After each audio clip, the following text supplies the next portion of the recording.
What is up, everyone? What is up? How is everyone doing this Monday? Hope everyone's had a good Monday. What's up? Ugh.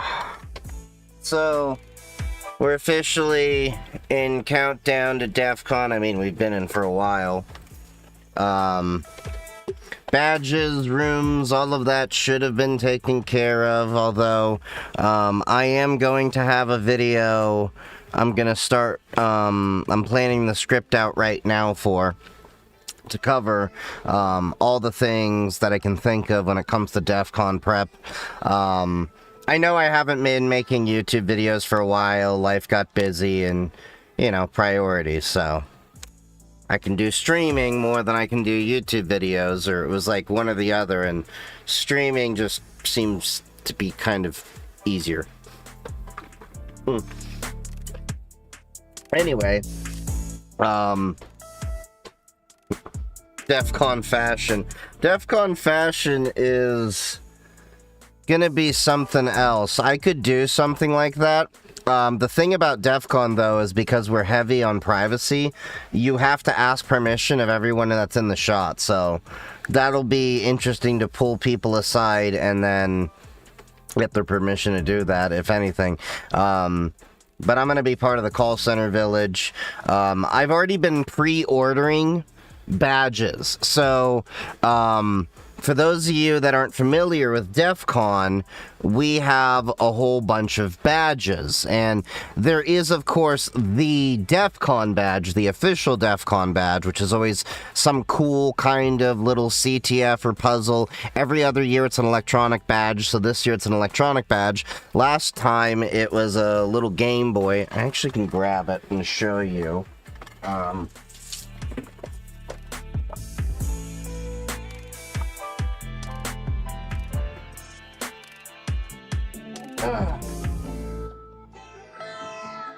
I was futzing with some of my badges the other day.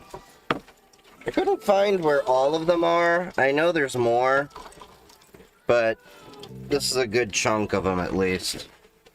Well, you got like the chakra badge over there too. I'll bring that out in a sec. So, the official DEF CON badge was... Oh, come on.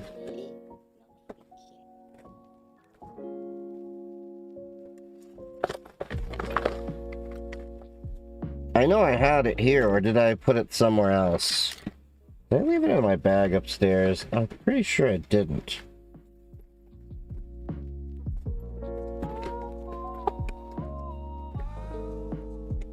There's the B-Side Sky Talk badge.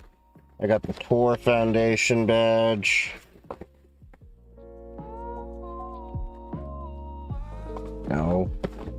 Not the Tor Foundation. That's the Hope badge. Aerospace Village badge. Pull them all out. That's DEF CON 31's badge. So that's the non-electronic year, and then they made add-ons for it. What the shit?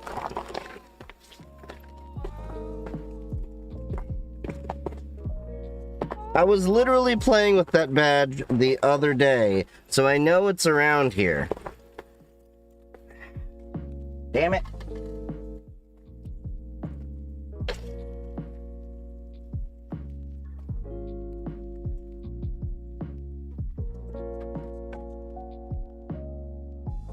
I think I know where it is. I think it's upstairs. Yeah, I think it's upstairs because I was showing somebody else it. Anyway, we got a whole bunch of different badges, as you can see. But there's a bunch of unofficial badges that the different villages have. So, yeah.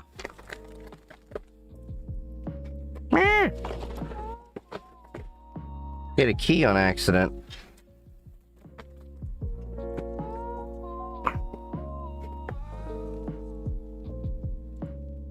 There we go. Do you think the bros have killed crypto as in cryptography, or are you talking about as in cryptocurrency?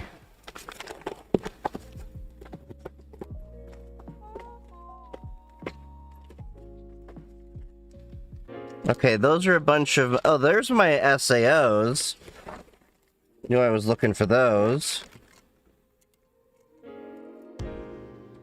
So these are all of my shitty add-ons from the different villages.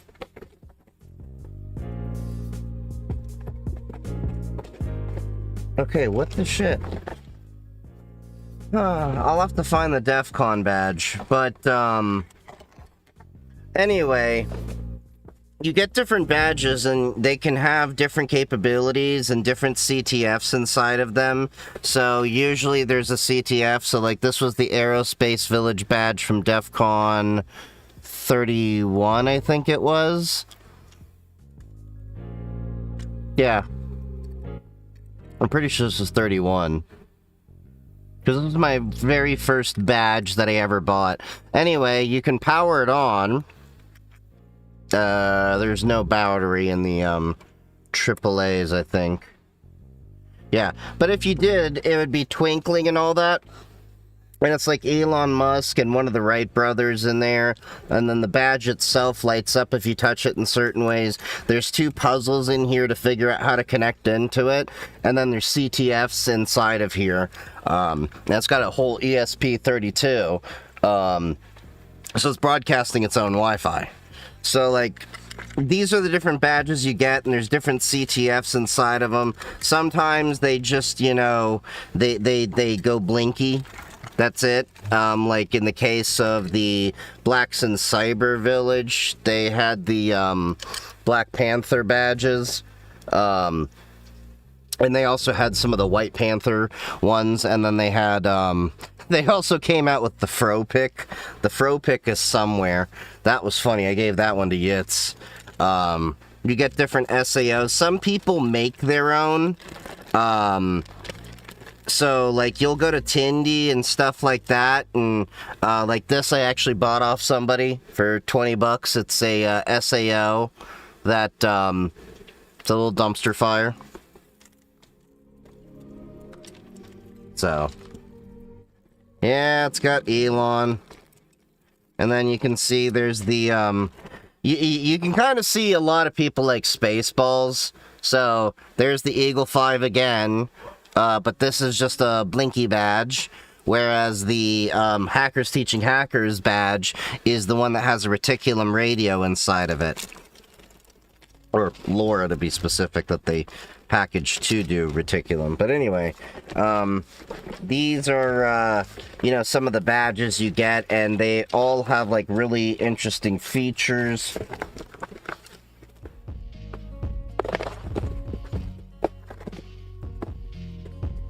Yeah, I'll have to find the DEF CON badge. But, like, this is the Aerospace Village badge. This is, an ADS-B to detect planes, and then there's an SAO, I have to find where I put it, that also has a radio to listen to the pilots on their frequency. So I'm very curious to see what the Aerospace Village is going to come out with this year, because I always like to get the Aerospace Village badges, because that was a space that I actually really liked and worked in and wish I could go back into, if it wasn't so toxic back where I was before. And then you got the B-Sides badges, so this is the B-Sides that I'll be going to as well.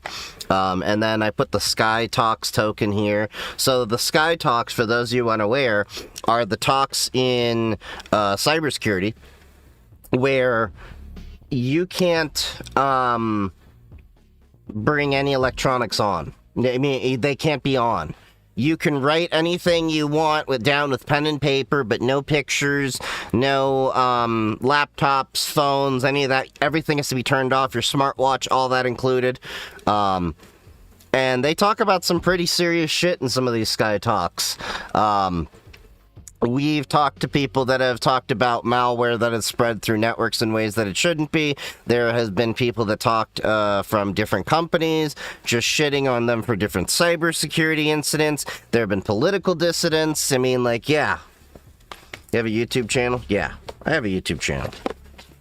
Yeah, I'm not trying to pick on anyone, but I'm kind of just curious. Why don't people ever check the profiles, to see if there are links? Because I have one link in there to go to all of my other links. And it's not anything on any particular platform, it's just a problem I've noticed in general. Not trying to pick on you, I'm just... Because I know this is wow, words. I notice that this is a kind of recurring thing, I notice.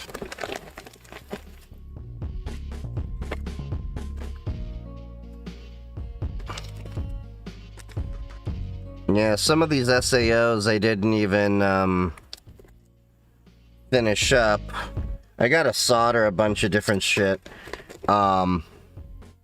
A DEF CON badge is around here somewhere, though. I'll have to find it. Do you still use Parrot OS? Yes, I have it on one of my laptops. Would you leave a job you like for $120,000 for a job you you like for $120,000 for a job sort of like for $180,000, no benefits? Probably not, if there's no benefit. Although 120 is a little bit below what I'm making now. When it comes to landing that first help desk job, what do employers look for? It's kind of hard to say when it comes to help desk. Yeah, because it's such a really easy, low-level, job. I guess they're kind of looking to see that you can understand the technology, but also that you understand a ticketing system. So... it's one of those stupid certifications that a lot of people actually don't talk about. ITIL. It might be something worth looking at least, just to get that stupid checkbox, but basically, more or less you can prove without it, just basically, hey, can you operate a ticketing system? Do you know when to escalate? Do you know how to ask questions? And in a help desk position, do you know how to follow a script and be able to troubleshoot? Is the OSCP worth it?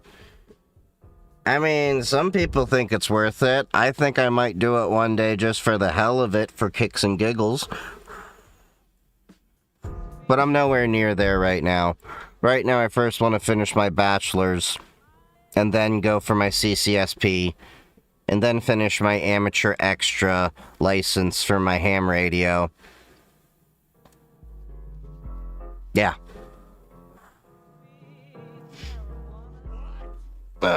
Do you think the Air Force is good for breaking into cybersecurity after college and as an officer and getting a cyber job? I mean, it can't hurt, but the thing that a lot of people find, at least from my friends that are veterans, now, veteran friends can chime into this better than I am. I'm just talking off the people that I know.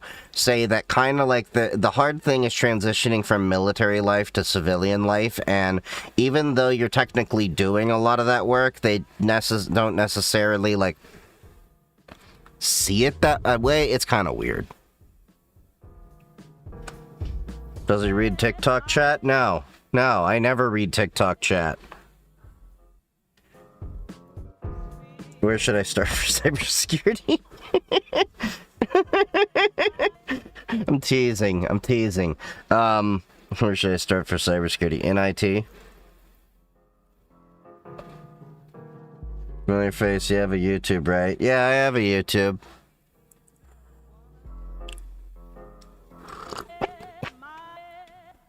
What's the best way to pass the Network Plus exam? I mean, I don't know how to really help you with how to study for it, because I literally just took the Network Plus exam, not studying. I mean, the only little bit of study I did was like 10 or 15 minutes, like, do their little practice test to see the format of how they do things, get a, handle of it, and then I just went in and took the test, and then I scored like 800 and something. I don't know what it was.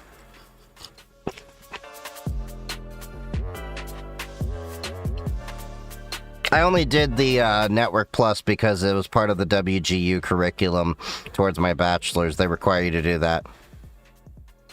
So, had to do my A+, Network Plus, Security Plus, ITIL V4, and then I did the Linux Professional Institute, Linux Plus, or Linux Essentials, and then now I have to do Project Plus. Oh joy.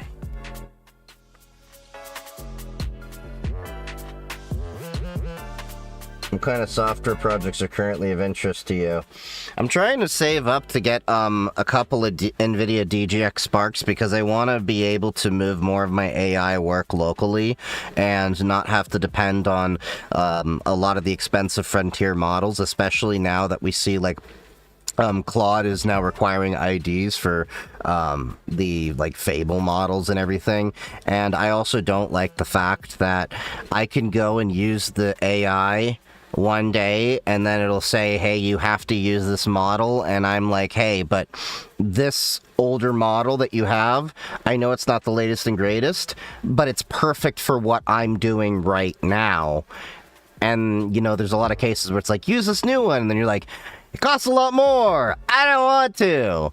So it's like, why don't I just localize a lot of my things, like my automations for when I go live on stream, and when my YouTube videos get posted, those go through Gemma 312B, and it's the same one every single time because it's the same prompts going in, so more or less it's the same way. I know it's non-deterministic, so there's going to be some variation, but it's at least giving me the results that I know that I want out of it. Why not go to a bigger university with the more challenging curriculum? Well, because what fucking difference is college really going to do? Tell me what really big difference is there going to be besides me spending a shit ton more money? I pay $4,600 every semester.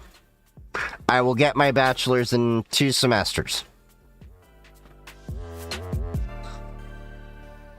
If I get that in like 2 semesters, why? And here's the thing.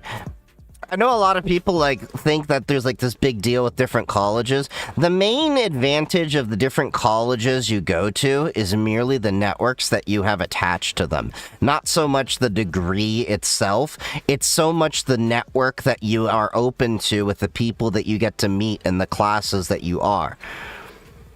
Most of life and how you advance in it, unfortunately, comes down to the hands that you shake.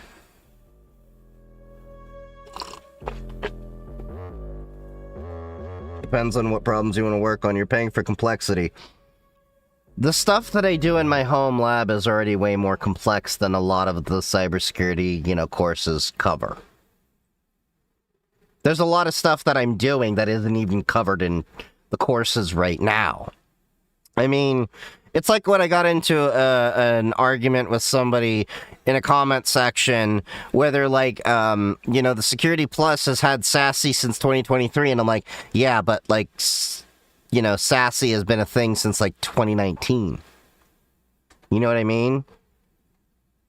Basically, it's so between 2019 and 2023, that's what, 4 years?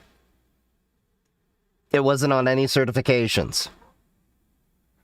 Which means there's a lot of stuff right now that I honestly am tinkering with and learning that isn't even in the classrooms. And that isn't me tooting my own horn. That is just the nature of the beast when you're in the field. How hard is the Security Plus? Wasn't really that hard. I'll be honest. But I'm coming at it as a veteran that's been in the field, and I did it after I got my CISSP. It was more time consuming, and if you'll have to just at least From my experience, I do have a video that I did record the script and everything for this. I just have to go around editing it. Like I said, there's been a backlog talking about the Security Plus, but more or less, like, there were a couple of questions in there I vehemently disagreed with them on, where I'm like, I do not think you are right on these couple questions here. But you're answering questions in the CompTIA way, not necessarily what is the correct way of what you'll do in the field. But once you understand the base concepts of a lot of it, it's pretty smooth sailing, I think.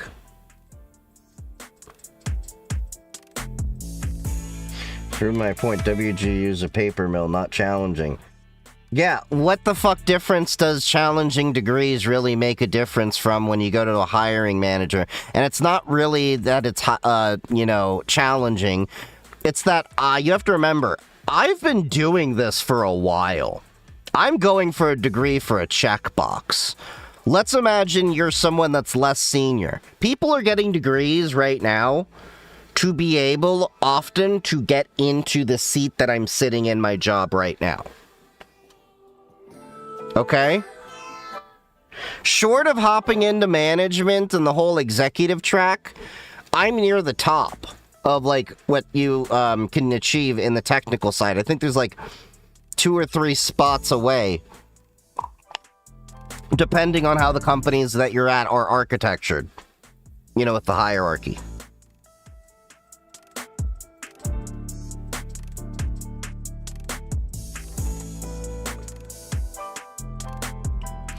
Doing the things not included in WG curriculum, not all universities. Most universities don't cover a lot of the shit that I do. You'll talk about theory, you'll talk about concepts, but you won't actually get hands-on and actually implement the things very often. That's the honest truth. All the degree really means at the end of the day is that you're trainable. That's all it means. It's just a piece of paper that is really as valuable as the ink on it, unless somebody subjectively adds value to that thing.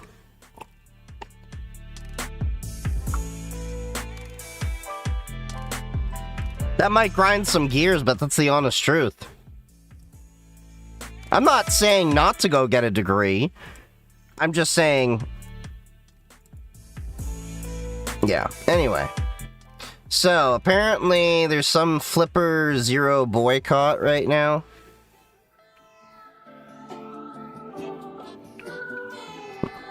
A degree doesn't mean trainable, it means trained.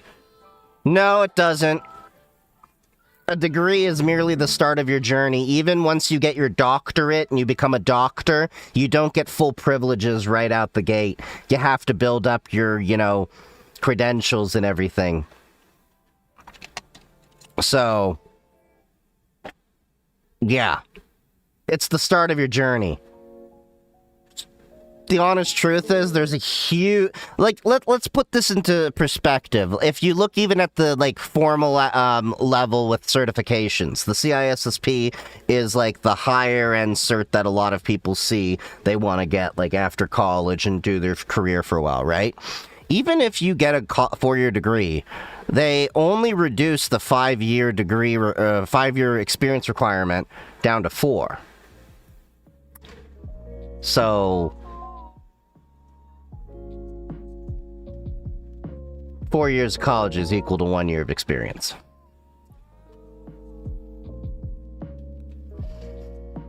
So are you just starting now that you have a degree? No.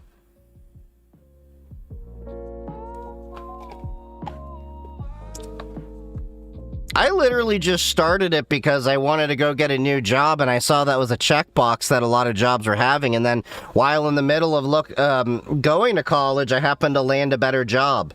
And I'm like, 70% done? May as well just finish it. It's about the quality of education, not a piece of paper. Well, it's gonna burst your bubble when you find out some of the best pen testers that I know actually, didn't graduate college. And, some of them didn't even graduate high school. And they're making 120 plus, doing all sorts of things in cybersecurity. I don't have a 4-year degree. I didn't have certs before I got this. Cybersecurity is not just pen testing. Yeah, no shit, Sherlock, dude. My friends that I mentioned happened to be pen testers.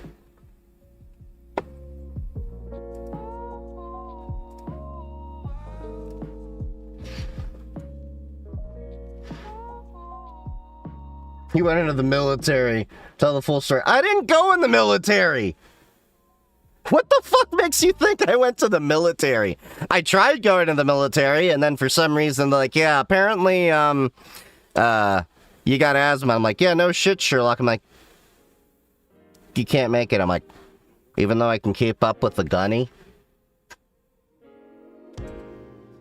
That was when I was trying to go to the Marines. Tried the whole military thing, but nah, it didn't work out.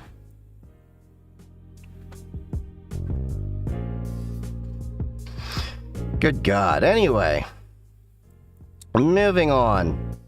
I don't know how I feel about, I think Florp did this whole, like, split tab thing.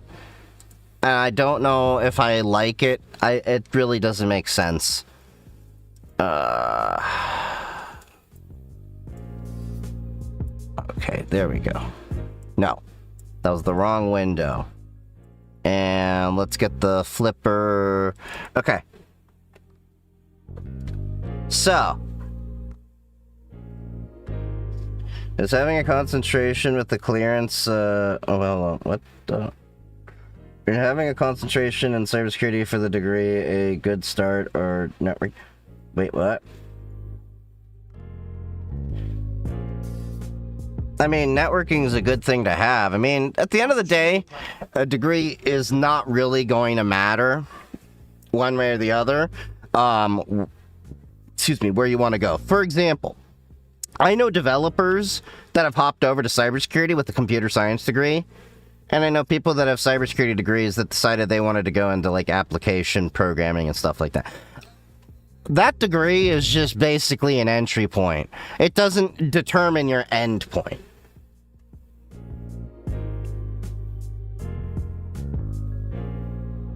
What's up, Smith? How's it going? Platforms recently. Alright, so, we have a video that we're going to be watching. So apparently, Flipper Zero is in a little bit of a kerfuffle of things. I don't know what's going on, but we're going to find out. On social media platforms recently, you might have seen a lot of hype around the Flipper 1, the newest device by Flipper. By the way, I don't know what the hype is all about this thing. I don't know. I don't see my point in buying it. For devices, and it's nothing like the Flipper Zero. Not that I honestly care at this. What's your opinion about cracked games? Well, crack kills, man. Come on. It's right there. Point. Is Flipper good? So, I've had my Flipper Zero for a couple years. It's alright. It's a fun toy, don't get me wrong. There are, like, expansion modules you can get for it. Like, we showed off the Marauder V4 that I got. That, you know, you can basically slot this in. It can run standalone, or it can work into the Flipper Zero. They're alright, but you have to understand, these are like fun little toys, and I say that meaning like, I don't use this that often. It's a fun thing to use, but there's nothing really unique about this. It's more the convenience factor of how it's all compact, but we're gonna find out what happened.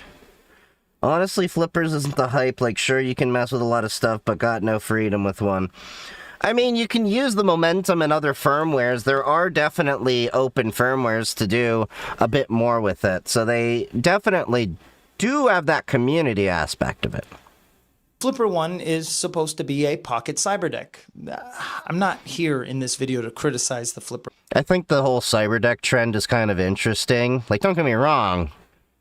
I think they're kind of cool, and I'm trying to build my own, and I just have to get the motherboard for it upgraded, because I already have the tiny little laptop that I showed you all, but yeah. Flipper 1. Recently, Flipper devices and in the past have criticized the same content creators as well as the developers who have really spearheaded their projects. If it wasn't for the developers that have put time and effort, I mean, all the custom firmware, without Willy, would there really be a Flipper 0 at all these days? And don't get me Free Willy! It's a if you don't know what the Willy is, that is a device, a hacker device. It was like the precursor to the Flipper, and you could buy those things at DEF CON. Let me get the Free Willy device. So this, if I remember correctly, god damn it, it did it again. Separate split view. I need to figure out how to disable that split view thing. That is a new thing that must have just started. It's annoying. Okay, so the Free Willy is this little device here. This was kind of like the, you know, precursor, I guess, to the Flipper 0 or like a competitor or something like that. I forget. Anyway, what's this? Oh, wait a minute. There's a Free Willy inside. Wait a minute. How the fuck did I just find this out now? Okay, I'm gonna have to play with that. That's the DEF CON 32 badge that I was talking about earlier, by the way. I have one of those. They also gave us the Raspberry Pi 2530 before they hit the market in that. Anyway, you getting a new device? Yes, I am. I'm getting the U console from Clockwork Pi. That is...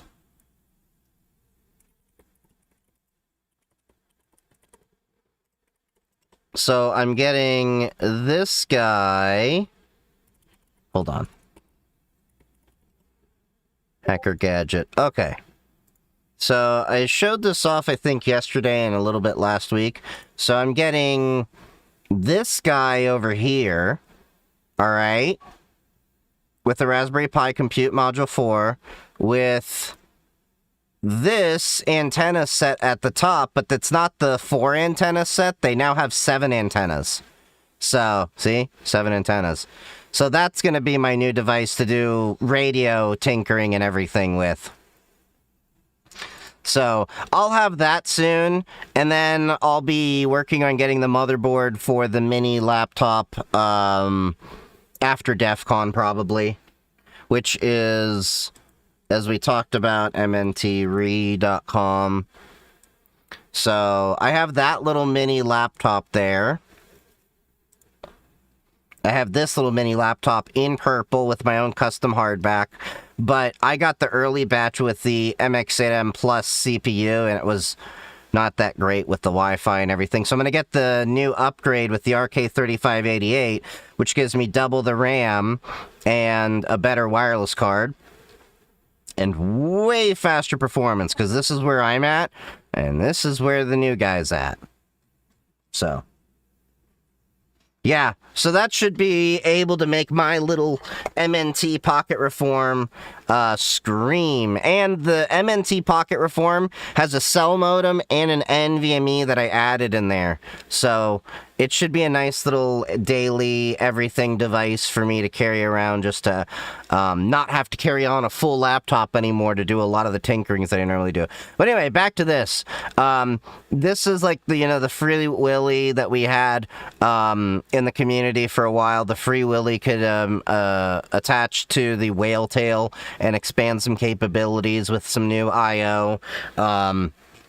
But yeah, basically, this was like the competitor to the Flipper 0. Anyway, let's continue on. The Flipper has a somewhat of a stigma behind it, but that's how it is. You know, that's the device that they made, and you know, you can't jump headfirst into a community behind a device and expect it to be completely vanilla. You're appealing to cybersecurity professionals, enthusiasts, teachers, you name it. people like the Flipper Zero. More and more people are being introduced to this type of technology and finding it appealing, man. There's something about discovering what a flipper is that really gives somebody a sense of joy. Let's call Yeah, I mean, in general, I think it's the ability to work with small devices. Like we have the second LilyGo T Echo Plus here, which I'm planning to set up with Mesh Core, so I can start playing with Mesh Core. And then I have another LilyGo T Echo, non-plus, because I've, had many other devices. And I'm probably going to set that up with Reticulum along with other devices and see what I can do. With Reticulum and other things. And I may actually set up another solar node outside with Mesh Core. Any advice about being safe while going to DEF CON?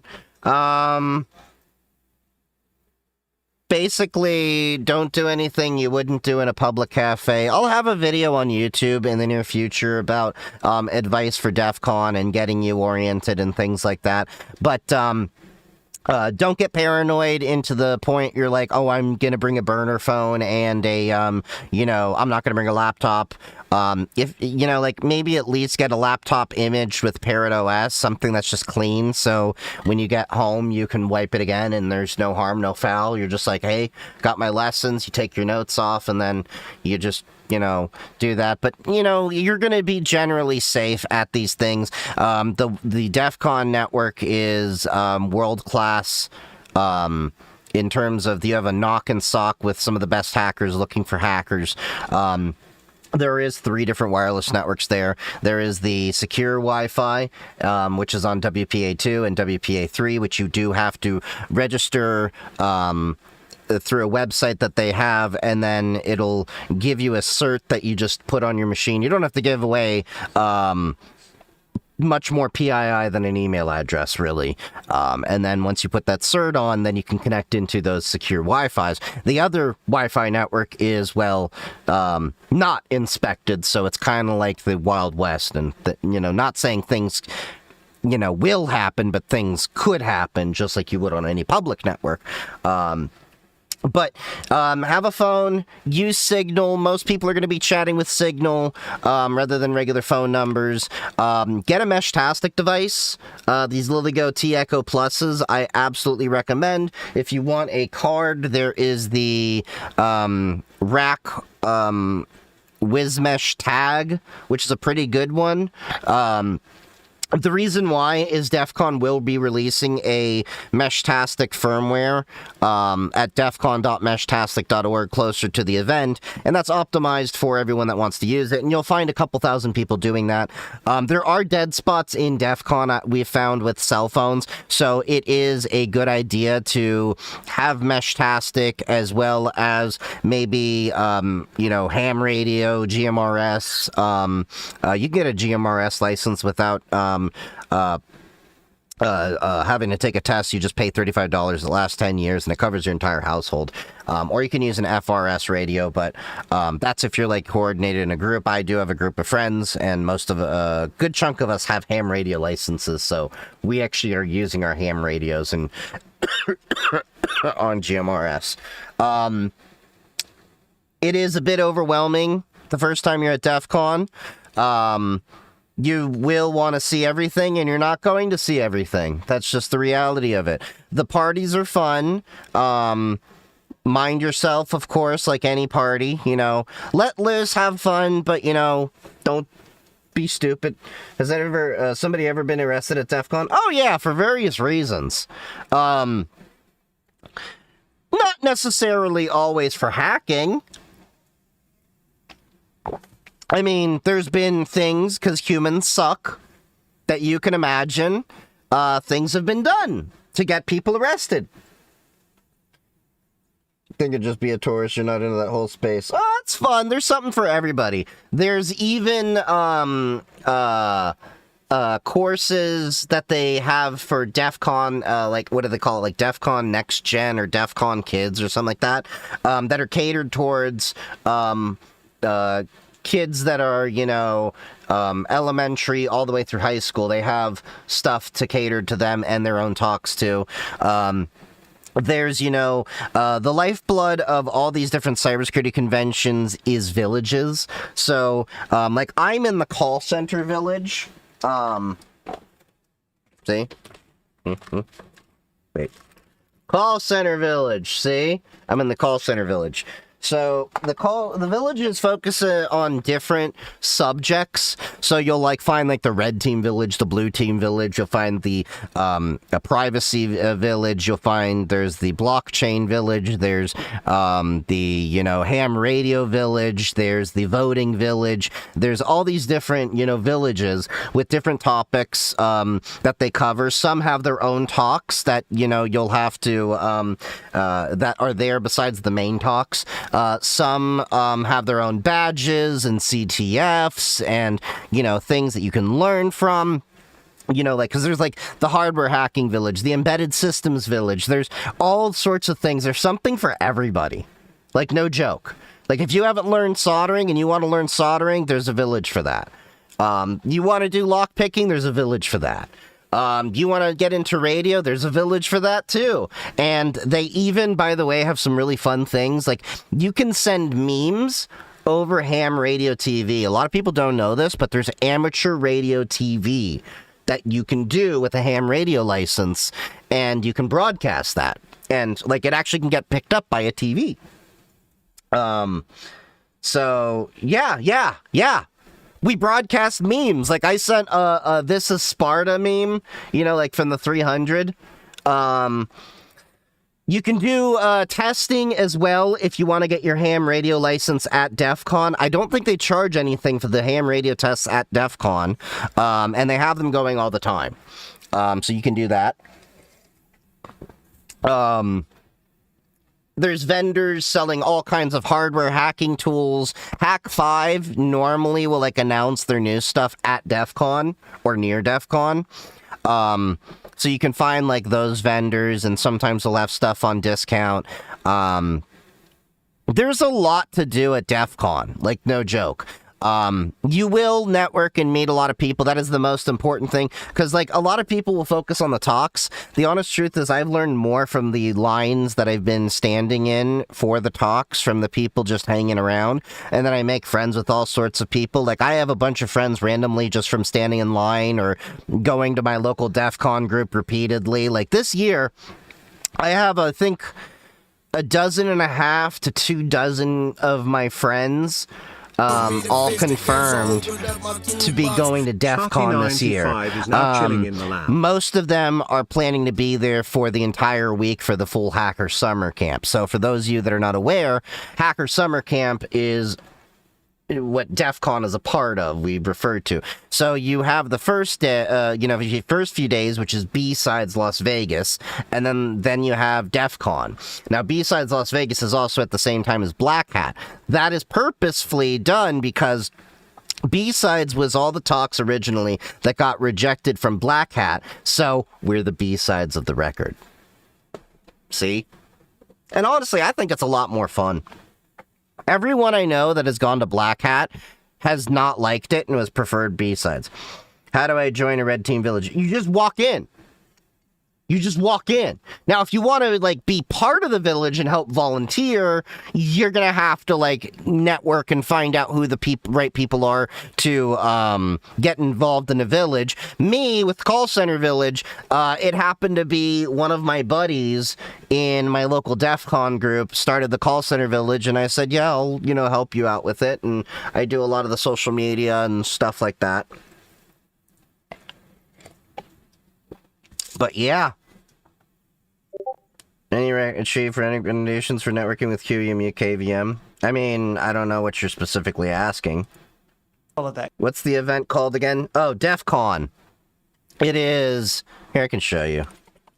We're talking about this guy. This is the Mac Daddy of cybersecurity conferences. Hold on. This. DEF CON. This is the largest event for cybersecurity in the world. There's about 35,000 people that descend upon Las Vegas from all around the world. Just last year, they started doing DEF CON Singapore and DEF CON Middle East, which is in Bahrain, if I remember correctly.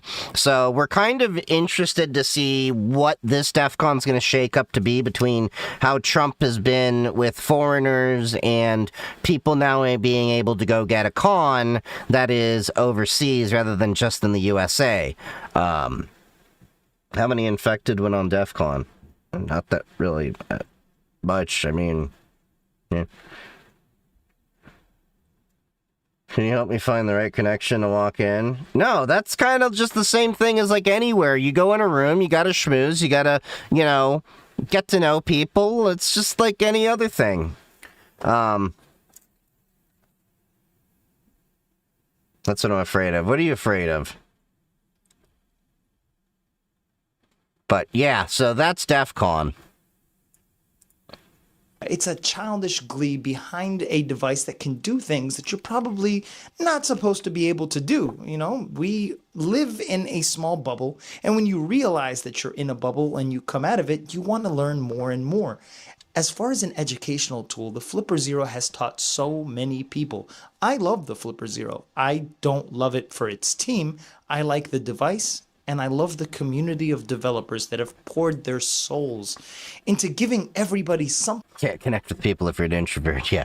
But yeah, I agree. I'm not the biggest fan of the Flipper Zero. I bought one just to see what the hype is, and there's nothing that this does uniquely that I can't do with a lot of the other tools I have in my lab or have had in my lab. It's more compact. And that's all it is. It's a little bit more convenient. And then there's the extensibility with the GPIO into mods. Something really cool. Now, there have been a couple of controversies behind some custom firmware, but even then... Getting your ID hacked and used for nefarious purposes. I mean, you're just as much at risk going out in public.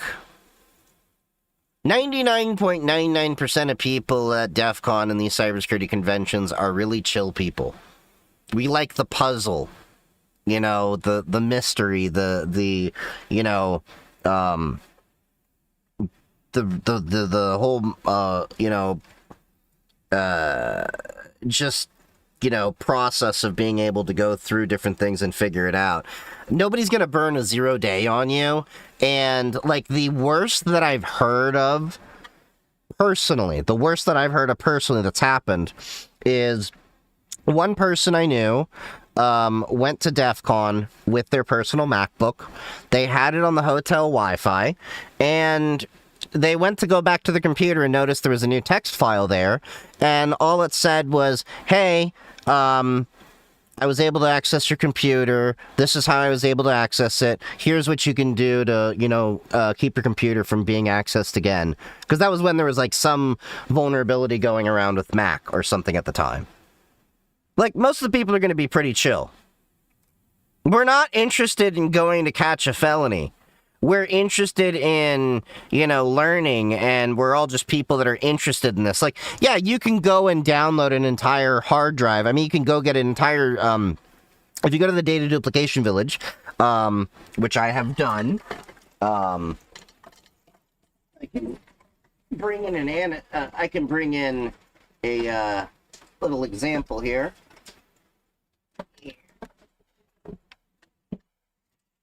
Oh.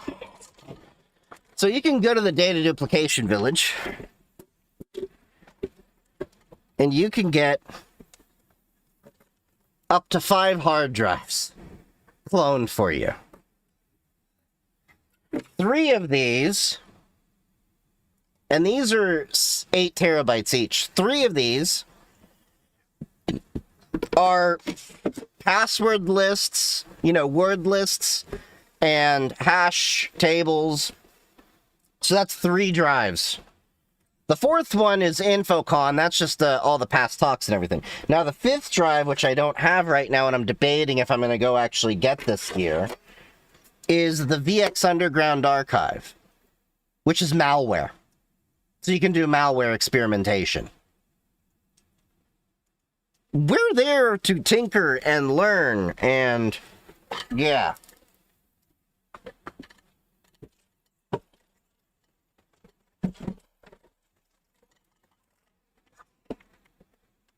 Do you think WSL2 counts as the real Linux experiments? Yes.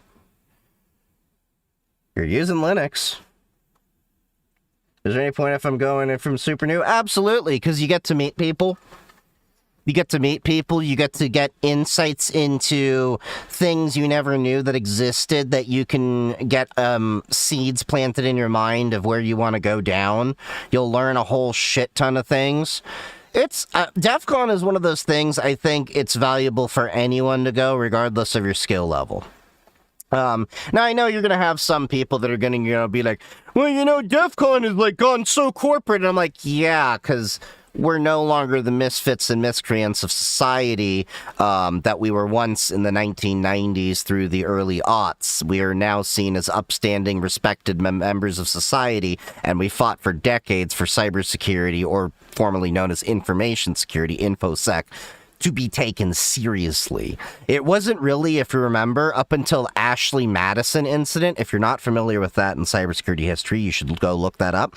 It was the first large enterprise compromise.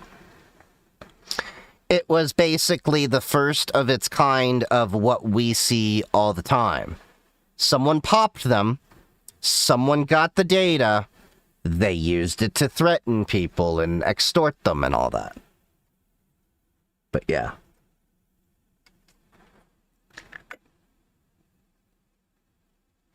Anyway, let's continue on. It's been not as bad as it could have been. And even with all of that, the Flipper Zero has remained the #1 hacking gadget, I want to say of all time, just because of its versatility and its expandability. There's a wide range of board developers. So many. I'd argue the Raspberry Pi, but I guess you could see your argument if we're talking about non-full SBC components, but yeah. Many of them of which like to contribute to that ecosystem. Don't get me wrong, some people like to copy other people, and there have been a ton of... The Flipper Zero is a gimmick? It's not a gimmick.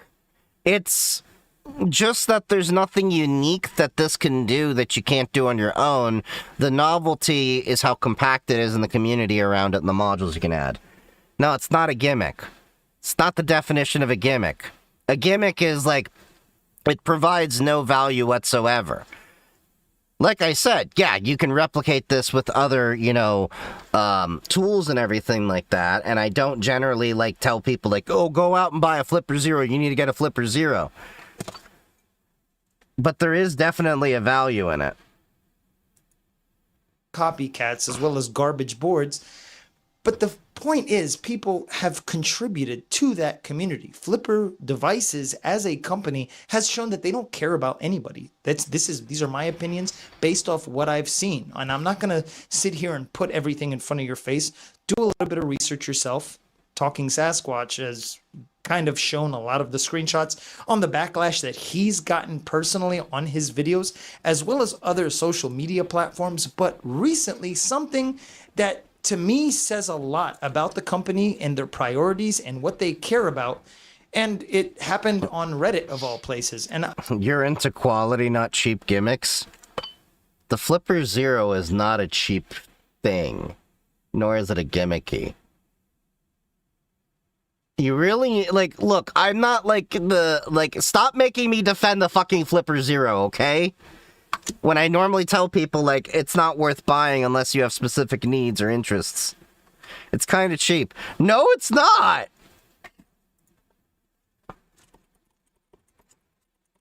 And if you're talking about it's built kind of cheap, I've dropped this fucker so many times because I'm clumsy.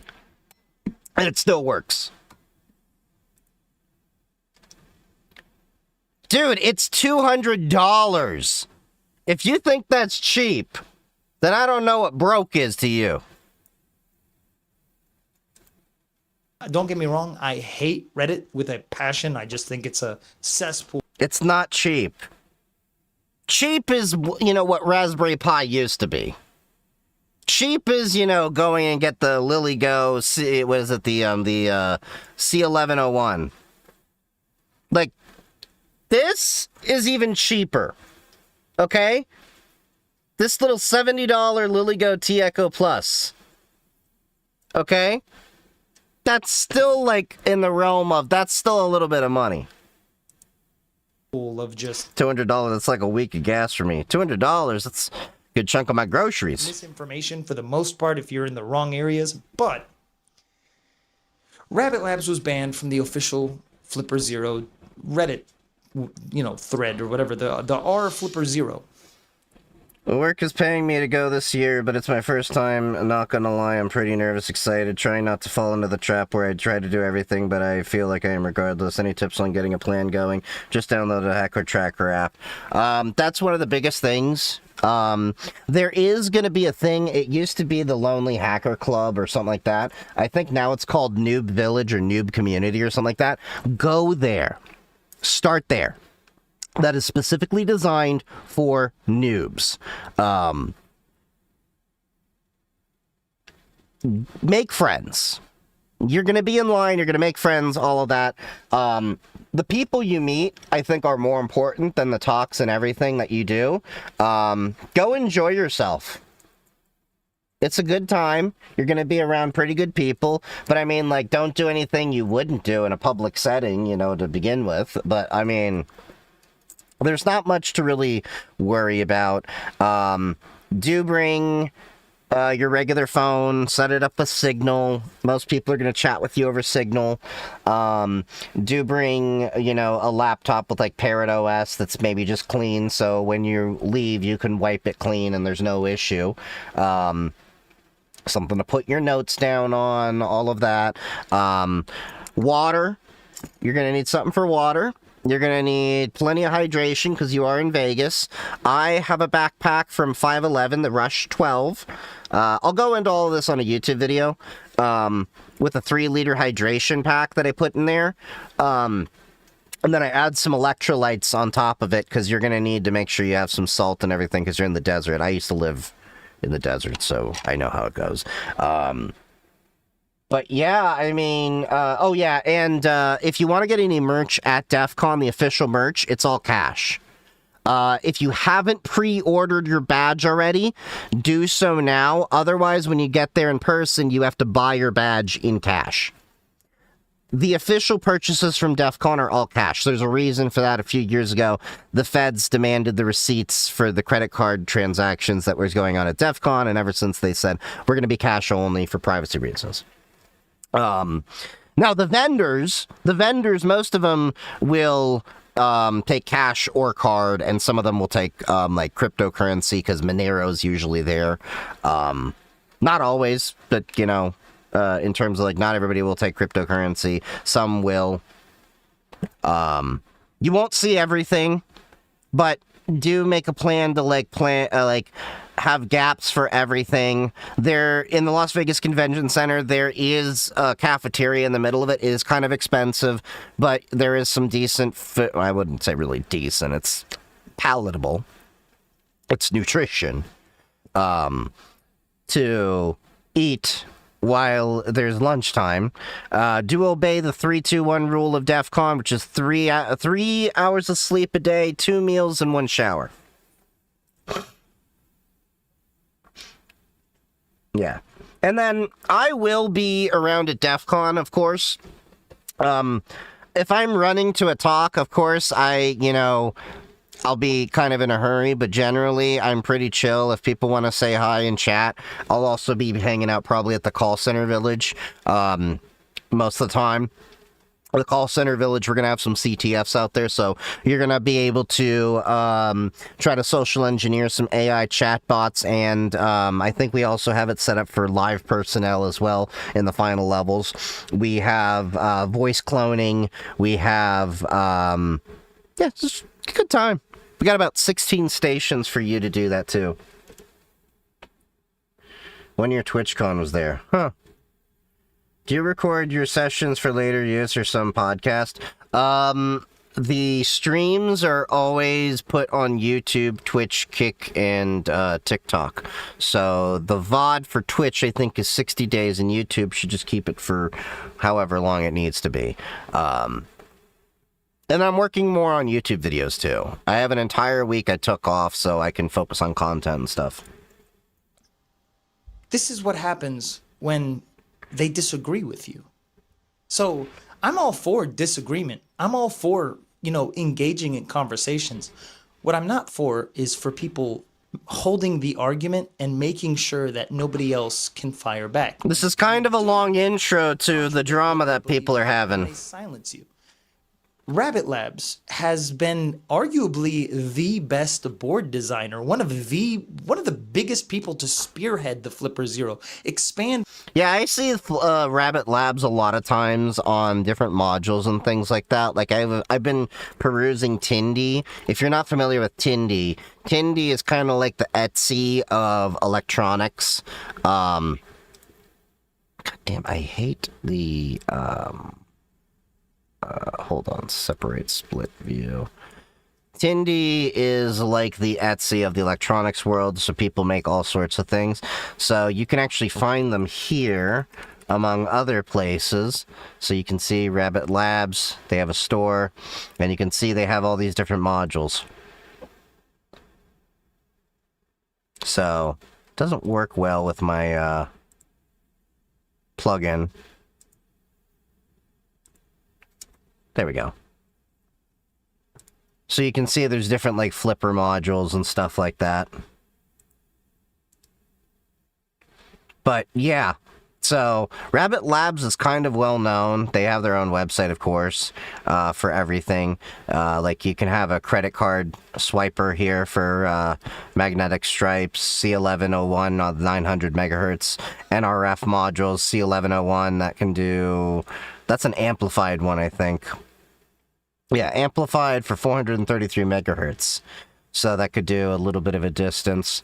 But yeah, anyway, the point being, they've been better known for a while. On its capabilities and make it even better.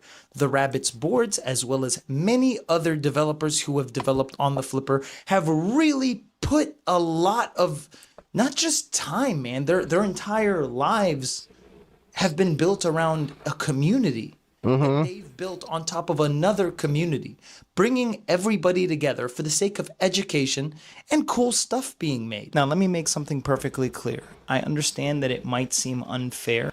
You know, it always bothers me when people get lapel mics and they don't put that on their collar like it's supposed to be. I have that exact same mic that he's holding. I think it's the exact same one. Anyway, you see where his index finger is? That's a magnet. So that you can put it on your shirt without clipping it.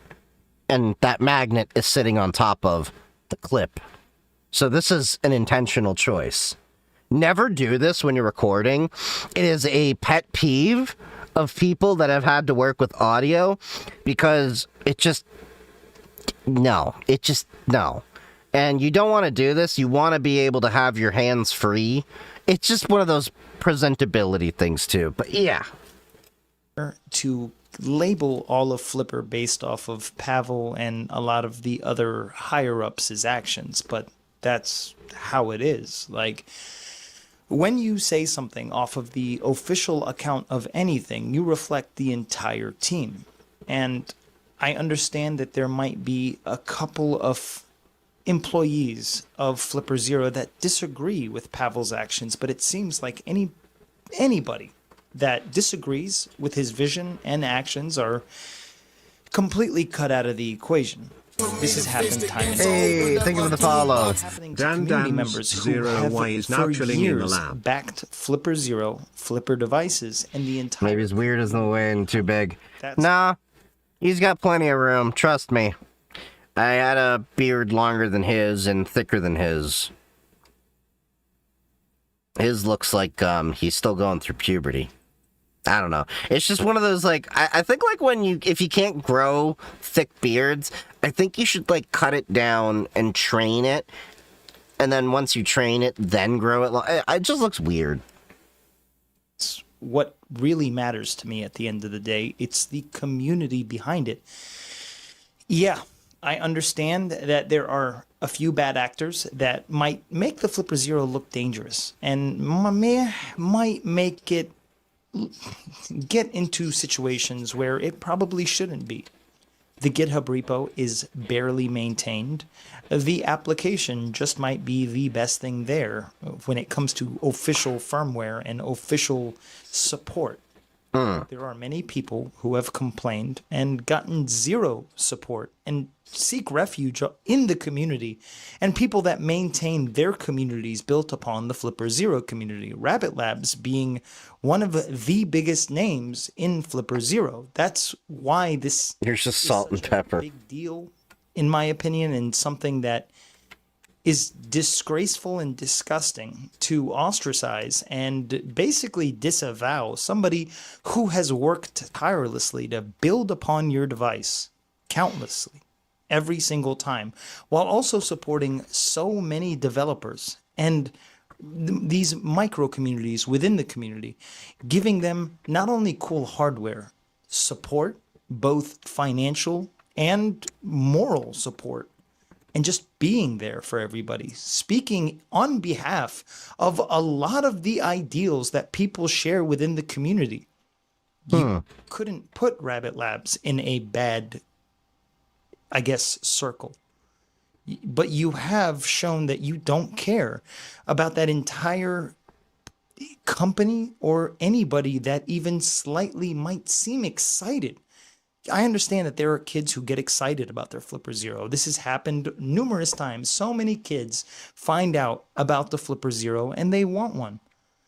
And I understand that they might not have a good ideal of ethics and they might get themselves in trouble. At the end of the day, that's... Yep. I know quite a few kids that have gotten themselves in trouble. up to the parents to kind of manage and make sure that those situations don't happen. Yep.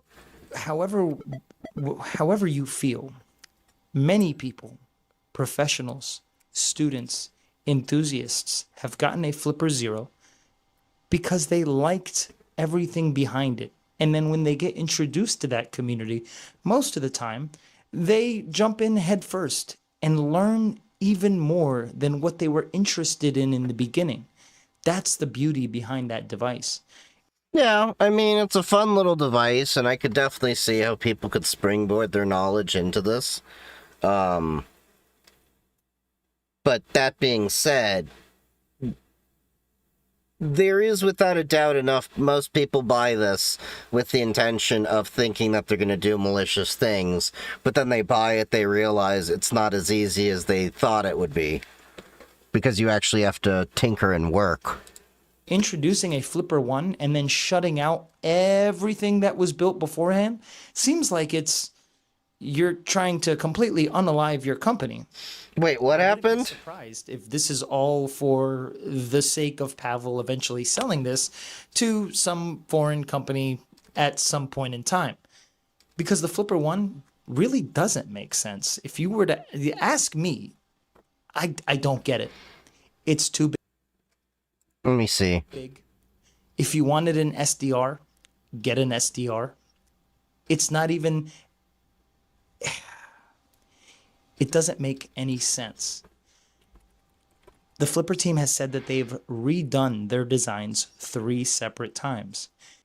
3 separate times? Okay, I need to look at this little guy.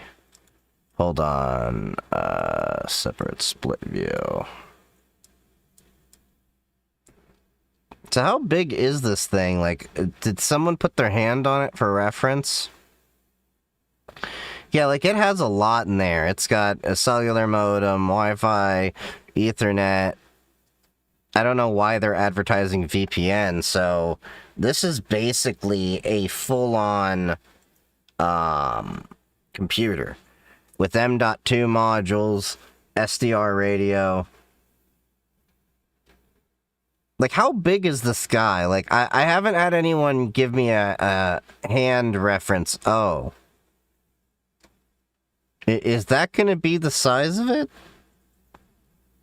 No, that's got to be like a rendering of it, less like for artistic effect.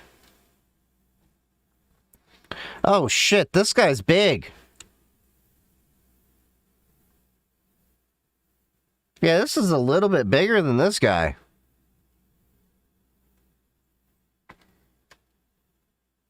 I think this is just a little bit too overcomplicated. Yeah, it's a full-on computer basically in there. This is, I'm not seeing... How can I tell the size? I'm looking at the size of an Ethernet cable, okay? Where is an Ethernet cable for comparison? Here's an Ethernet cable. Alright. Here's an Ethernet cable. Do you see how big that is? Do you see that they say there's 2 Ethernet ports? You basically have enough space on a Flipper Zero for 1. So now you're going to have 2. Yeah, that like, it's going to be at least twice the size. At least by my estimates.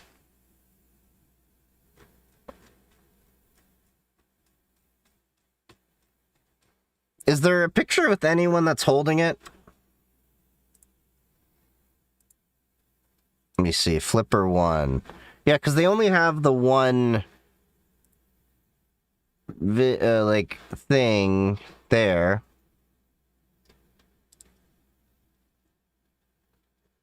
Yeah, that's not even for sale. And how much is this thing gonna be? Alright, hold on. Let's see. She's holding it. Scroll down.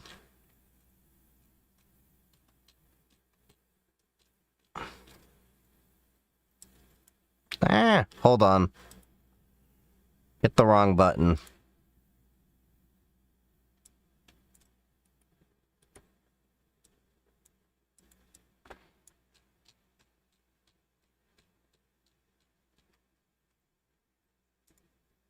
Oh.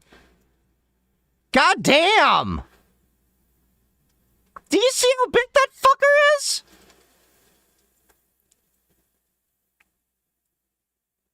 Alright. Just proportionally, I'm looking at, like, something for reference here. That drill. Look how big this thing is. Like, that's 2.5 times the size of this. This is no longer a device that you can throw in your pocket. Yeah, this is like mini PC. This is... I don't know what the purpose of this is. Like, what are they trying to do with it? Like, where is the price? How much is this going to be? Because this is looking like it's going to be way more than $200, which was the original device. Her hands might be small. Oh, I'm sizing it to that drill over there, and that looks like a DeWalt drill. But even if it's not, a cordless drill is generally more or less the same size when they're that shape. So I was looking at that drill. That's a massive fucker. Like, even if she looks like she's probably 2 to 3 feet away from the table for the perspective. Yeah. That's a hefty thing. I think it's trying... The problem is, I think this is trying to compete against, like, the U consoles that I bought. You know,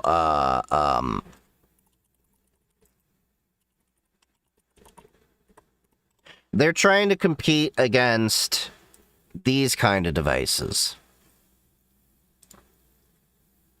that I just ordered. That's what I think they're trying to compete against.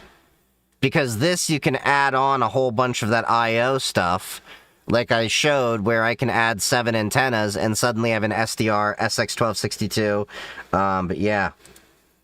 Well, it sounds like you could have gotten help from the community.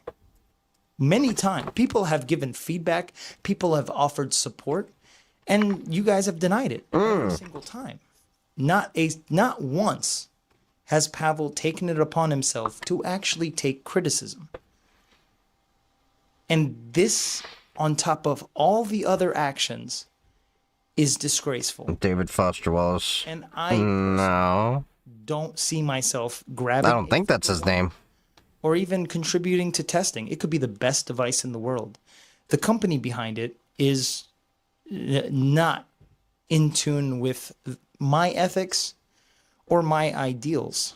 Yeah, I've heard that he doesn't take criticism well, the guy behind Flipper Zero. There's been some drama I haven't paid attention to, but apparently it's become a real problem.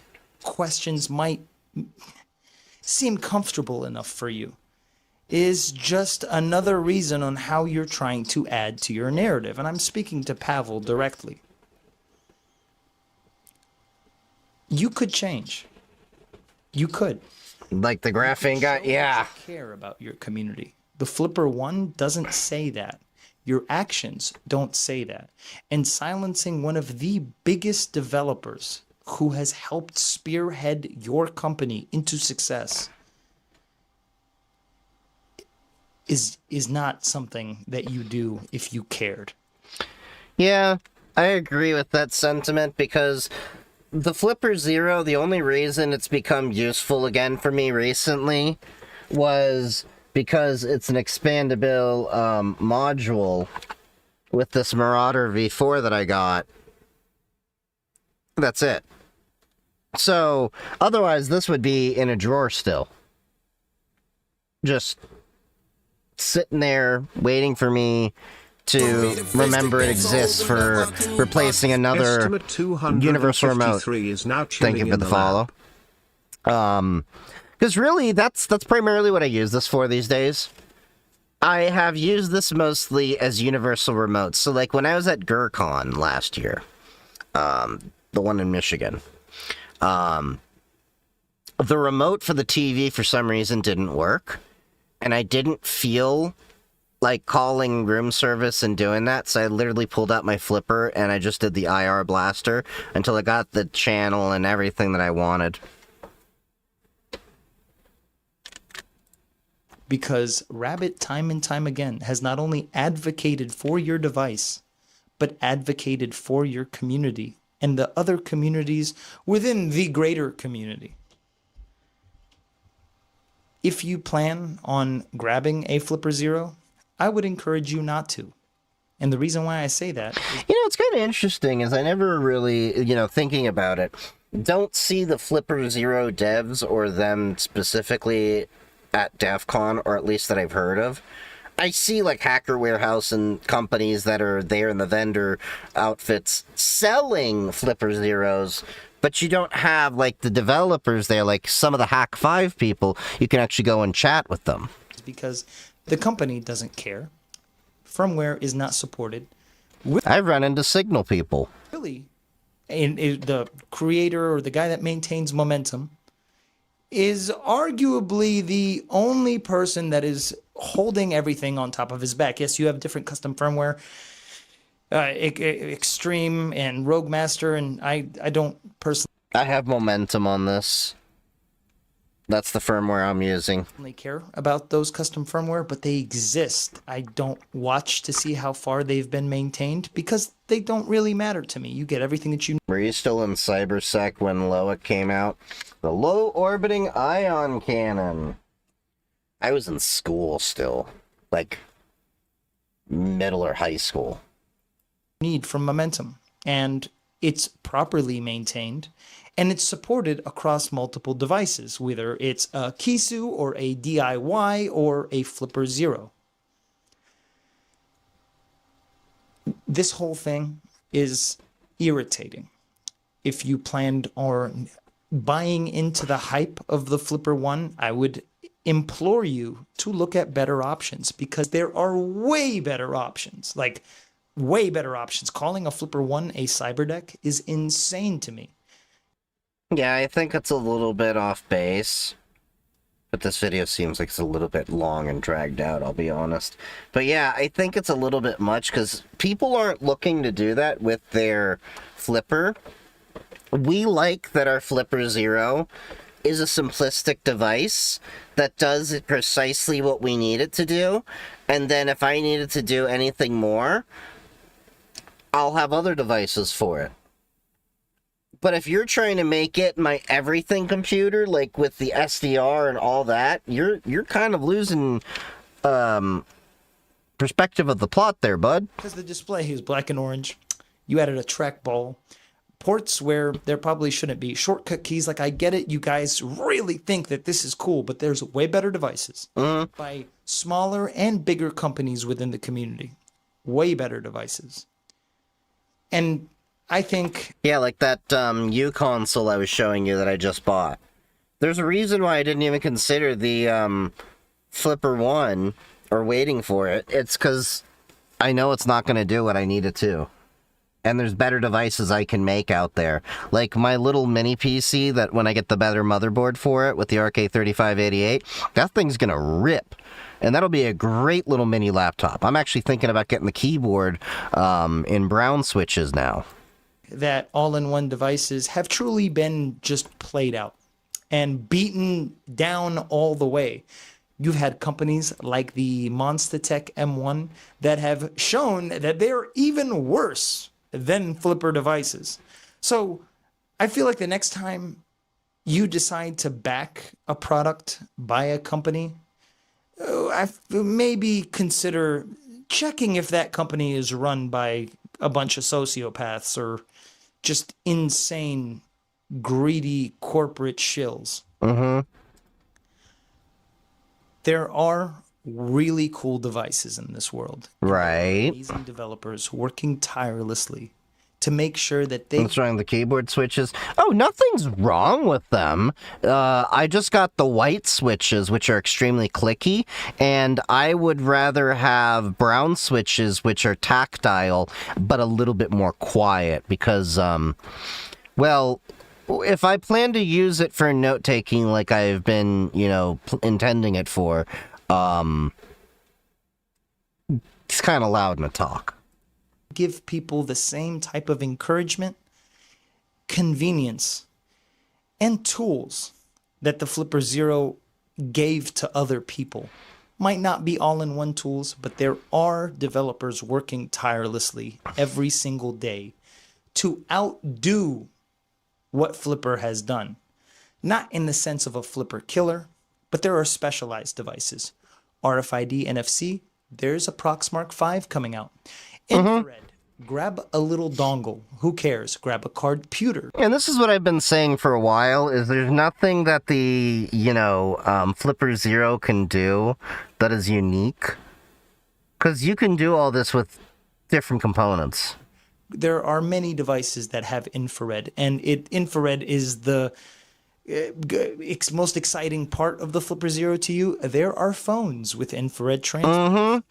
Sub-gigahertz capabilities. Grab a hack. You can get a little 3D USB-C adapter for your Android phone, and people have like apps for them. RF. Grab an H4R by Rabbit Labs.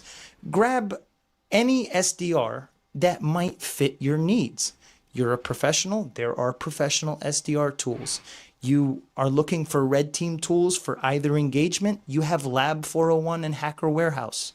There are so many options for even better devices. The Flipper Zero is honestly somewhat of a gateway drug, and it's a cool device. But make up your minds at the end of the day. I thought I'd make this video to voice my distaste for what I've seen, and I'll be boycotting Flipper Zero and the Flipper 1. Don't get me wrong, I still showcase boards for the Flipper Zero by amazing developers because I want to support them, and I truly think they're cool. But I've had my Flipper Zero for, I want to say, 2 years now, and I love it. But I don't encourage anybody to grab one. There are boards that are compatible now with Flip. Any recommendations of how to document a project? Yeah, there's a program called Obsidian, which is really great. Learning Markdown is another one. And then I put all my stuff in GitHub usually for things.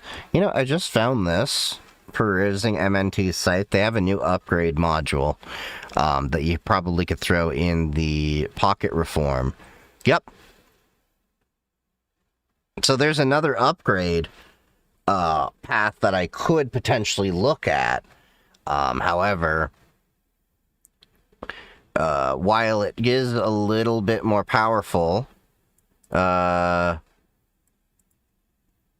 doesn't have an HDMI output though. So I would still get the need to get the Wi-Fi added to it, but it's only got 8 gigabytes of RAM. But look how much faster it is than the RK3588. So that looked a little interesting. But,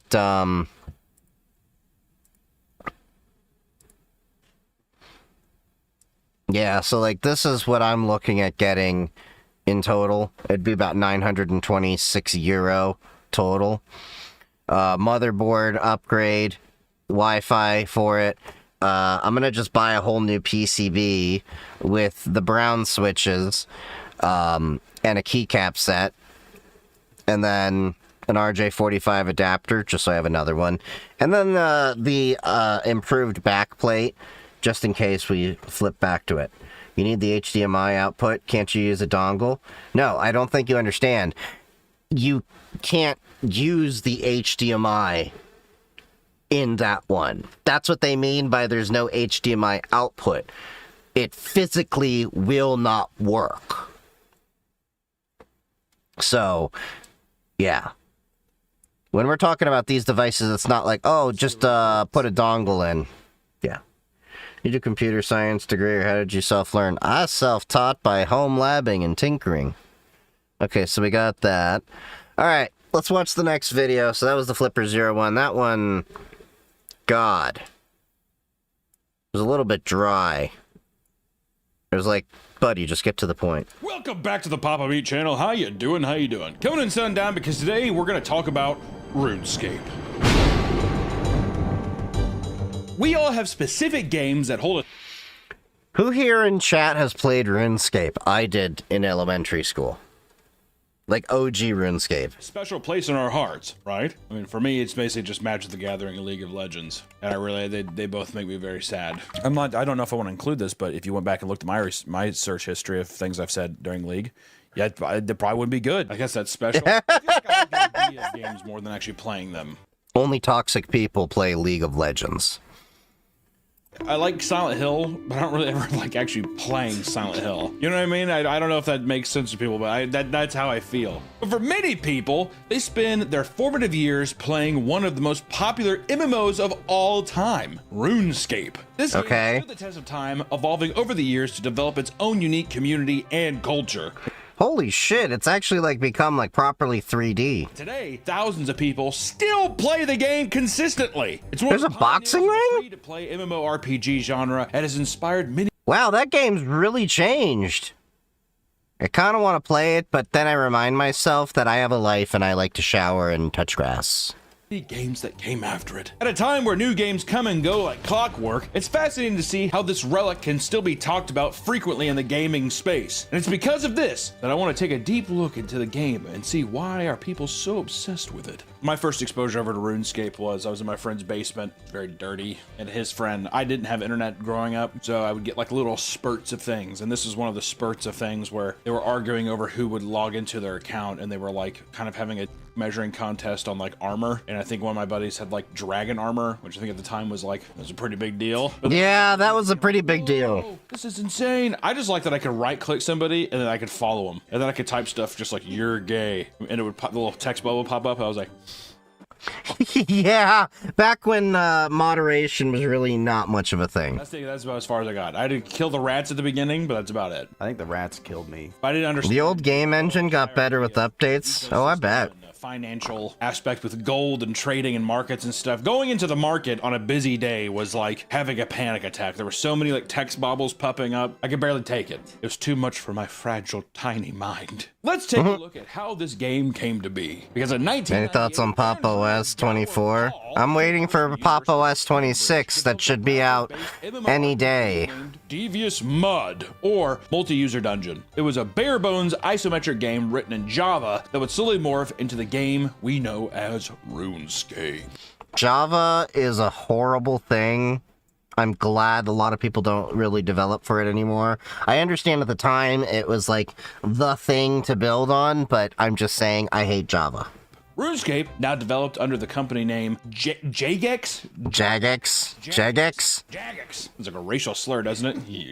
Jagex. Jagex was released in 2001 to an overwhelming response. It anticipated a player... Do you upgrade or do you clean install? I do clean installs. I always do clean installs just because, well, two reasons. One, reduces a lot of issues, and two, I always have crap that I customize that F's up installs. So I'm like, you know what? Just do it clean, back up all my settings and important things, and we go from there. 2,000 slots to be more than enough, and ended up struggling to find server space to fit all the players that rushed to register. They worked around the clock, updating the game to add new content and fix issues that would arise with the non-stop stream of new incoming players. And during the early 2000s .com bubble, many internet-based companies soared in value because of the belief that these internet companies would be the future. And they were right, to an extent.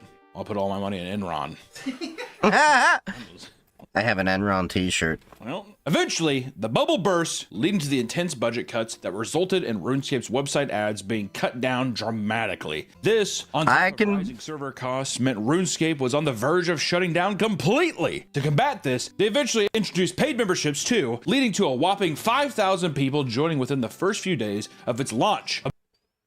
Okay, so I did maybe like 1 month of World of Warcraft and then kind of never got into it, but RuneScape, I did convince my dad to like let me use his credit card to become a member. I was addicted to that shit. I think like between like 4th through 8th grade, I think.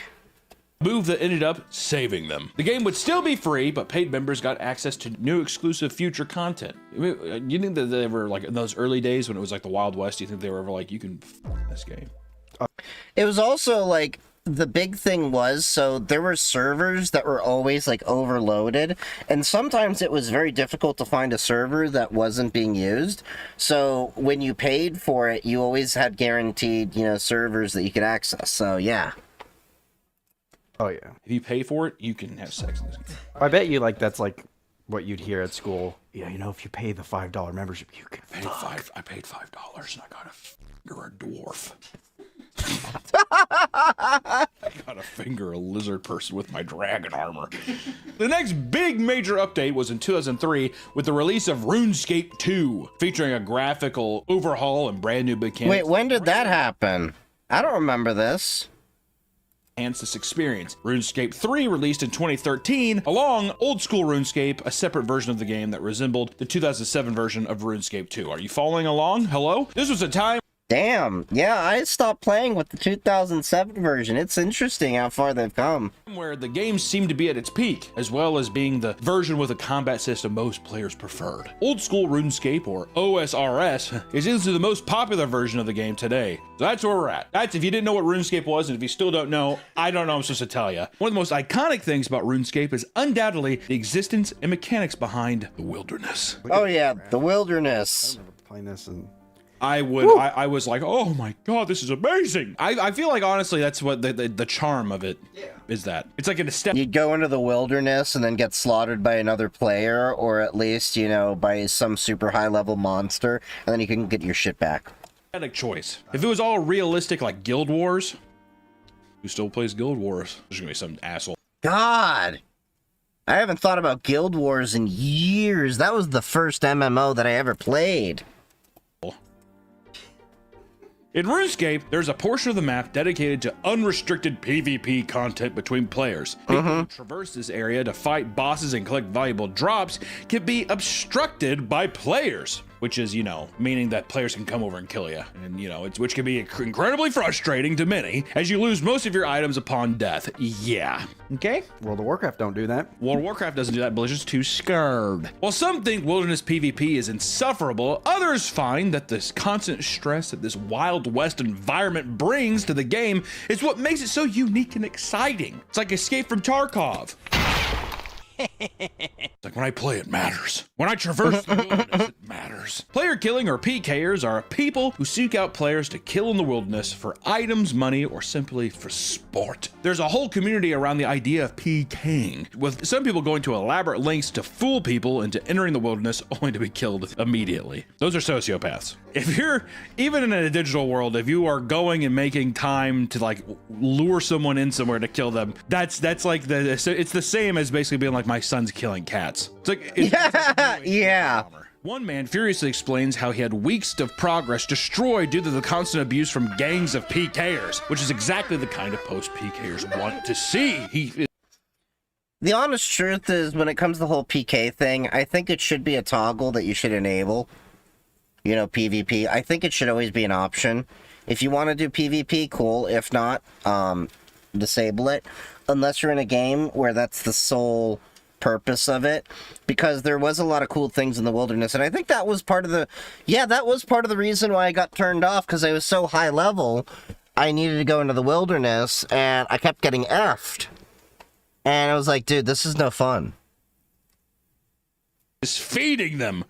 I'm not much of a PvP person. I'm a PvE person. I like to do co-op games, if anything. I don't like to go against other players all the time. Unless it's like some kind of first-person shooter. PKers have become so infuriating to players that they would have to start searching for protection rackets, where high-level players would be paid to follow them in-game and protect them while they went around about their business. How cool is that, though? That kind of turns, that's like a legitimate, like, fantasy story. Yeah, like hiring like a Kingsguard or something. Yeah. The Wilderness Guardians, one of the most well-influential clans in RuneScape history, was created specifically to combat this issue. They've even organized multiple real-life meetings across the country. That's how real this shit is, dude. It's like a literal White Knight. It's a literal White Knight expansion group inside of RuneScape to, like, defend honor and justice. Wait! Today's video is sponsored by Fuel.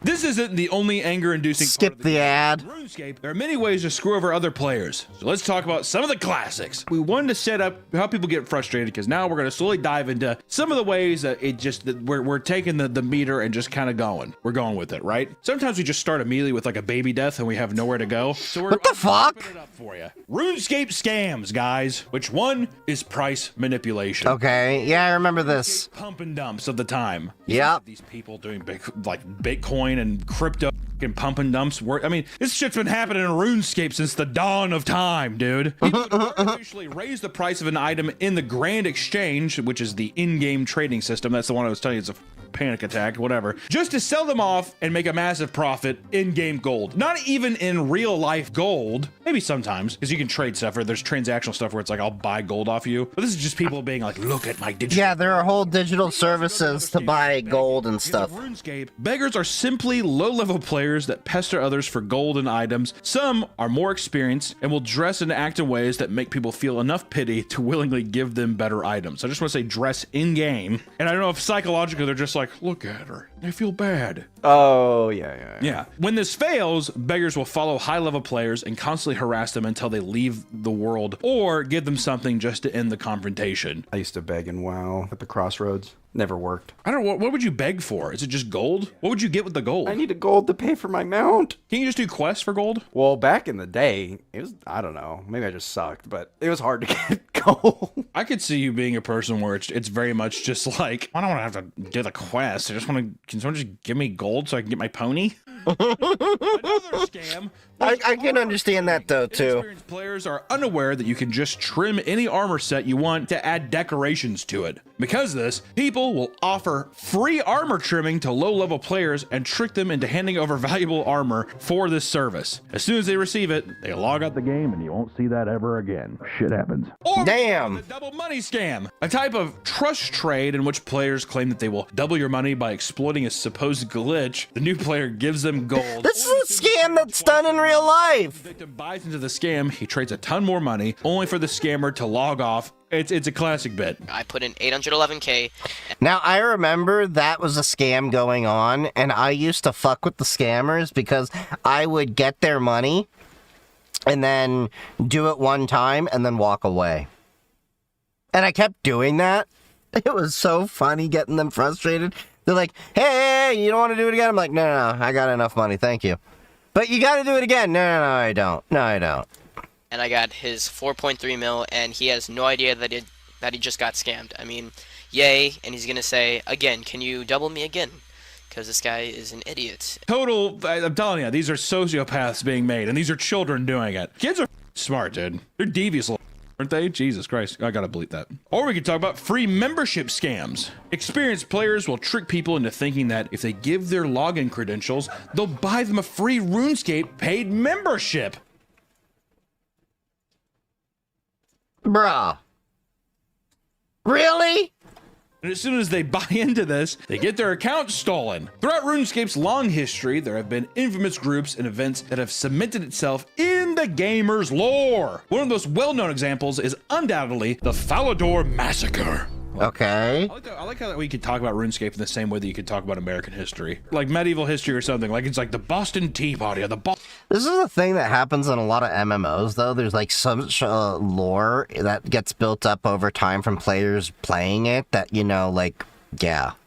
Boston Massacre, that kind of thing. This took place in June of 2006, and it all began after a player named Cursed You became the first person to level up his construction skill to level 99. Okay. People started flooding into a large home to congratulate him and party. From here, something strange and unheard of occurred. Because there were approximately 800 people in his home, the game started to lag aggressively. It got to the point Oh no! choice was to kick everyone out of the house. Everyone was ejected and sent back into Falador, a city that is considered a safe zone where PvP is not possible. Somehow, due to a bug, players that were thrown out of the house could engage in PvP with any player.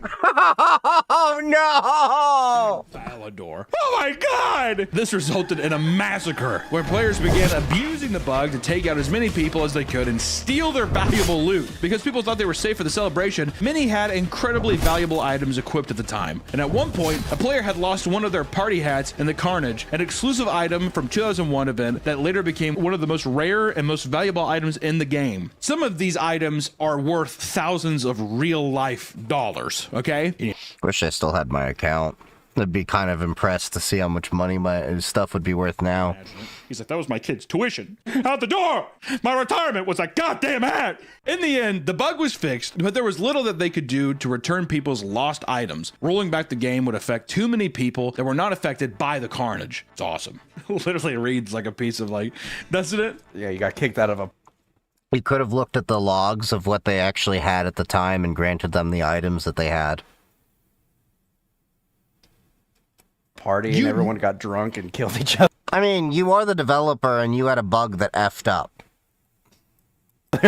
Yeah, everyone's like, oh my god, kick him out. People, the guy's house party goes too crazy, kicks him out, and everyone goes into a town and just murders everyone. I will say that people, I bet you anything, the guy first got to get to the level 99 construction skill, and the people that were like murdered in that, I bet you they still talk about it to this day. I bet you that's a deep wound. Seems stupid, like, you know what I mean? His car's wrecked and he like has perspective though. He's like, it's okay. I've been through worse. That kind of thing. And not all historic moments in RuneScape were as negative as the Falador Massacre. In fact, some were insanely wholesome, like the Order of Cabbage. Okay. Gay. Anytime I talk about positive stuff, I'm always just like, the Order of Cabbage, word. All right.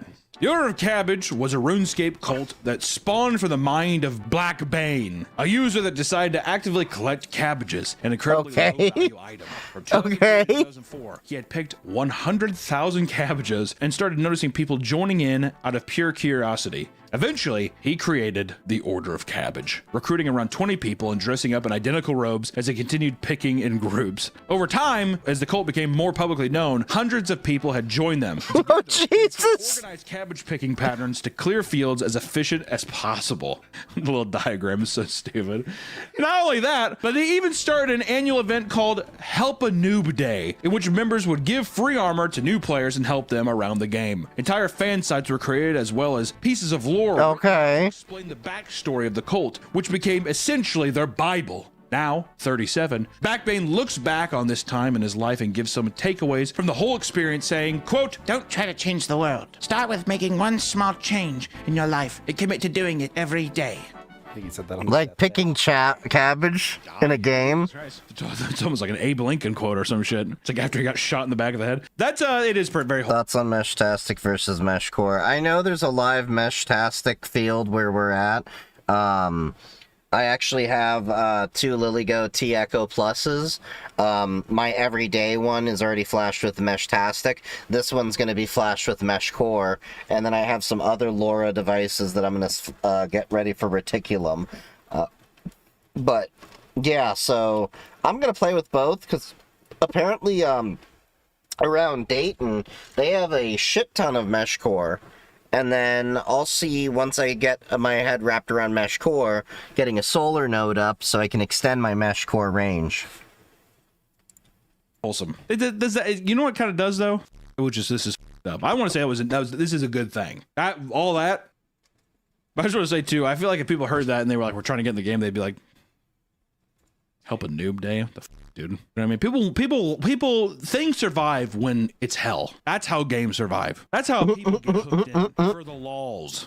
I don't know. I wish they mastered For the lulz. Cabbage Cult. Yeah, is it? I see. If the Falador massacre had the cabbage cult inside, that would have been even more tragic because it's such a wholesome thing. Like peaceful monks being slaughtered. Yeah, monks slaughtered at a monastery. No! For many kids playing the game in their youth, RuneScape was a major part of their social lives. And because of this, it's not uncommon for people to have had experience with RuneScape romance.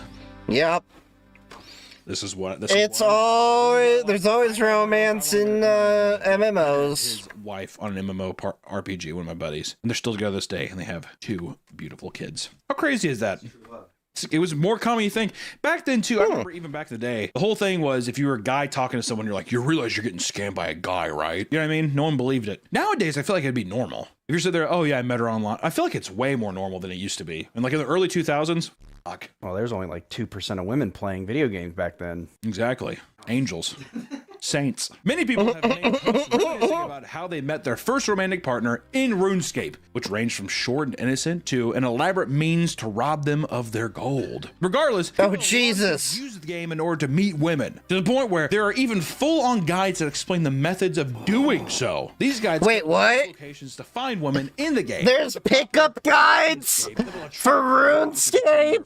Characters dressing in their fashion and how to seduce women, right? These are other men, other guys in your category being like, trust me, this is what you're supposed to do, okay? In most cases, however, the women players that the players think that they're getting with are actually men in disguise who want your gold and valuable items. That's just the dawn of, once again, dawn of time. That's what it is. Catfishing is a big issue in online MMOs like this. According to one woman, she was 14, she was duped by a man that she was e-dating for a whole year. His name What was it? I remember fighting a guild called the Cabbage Kind of wiped them out solo and they had an accident.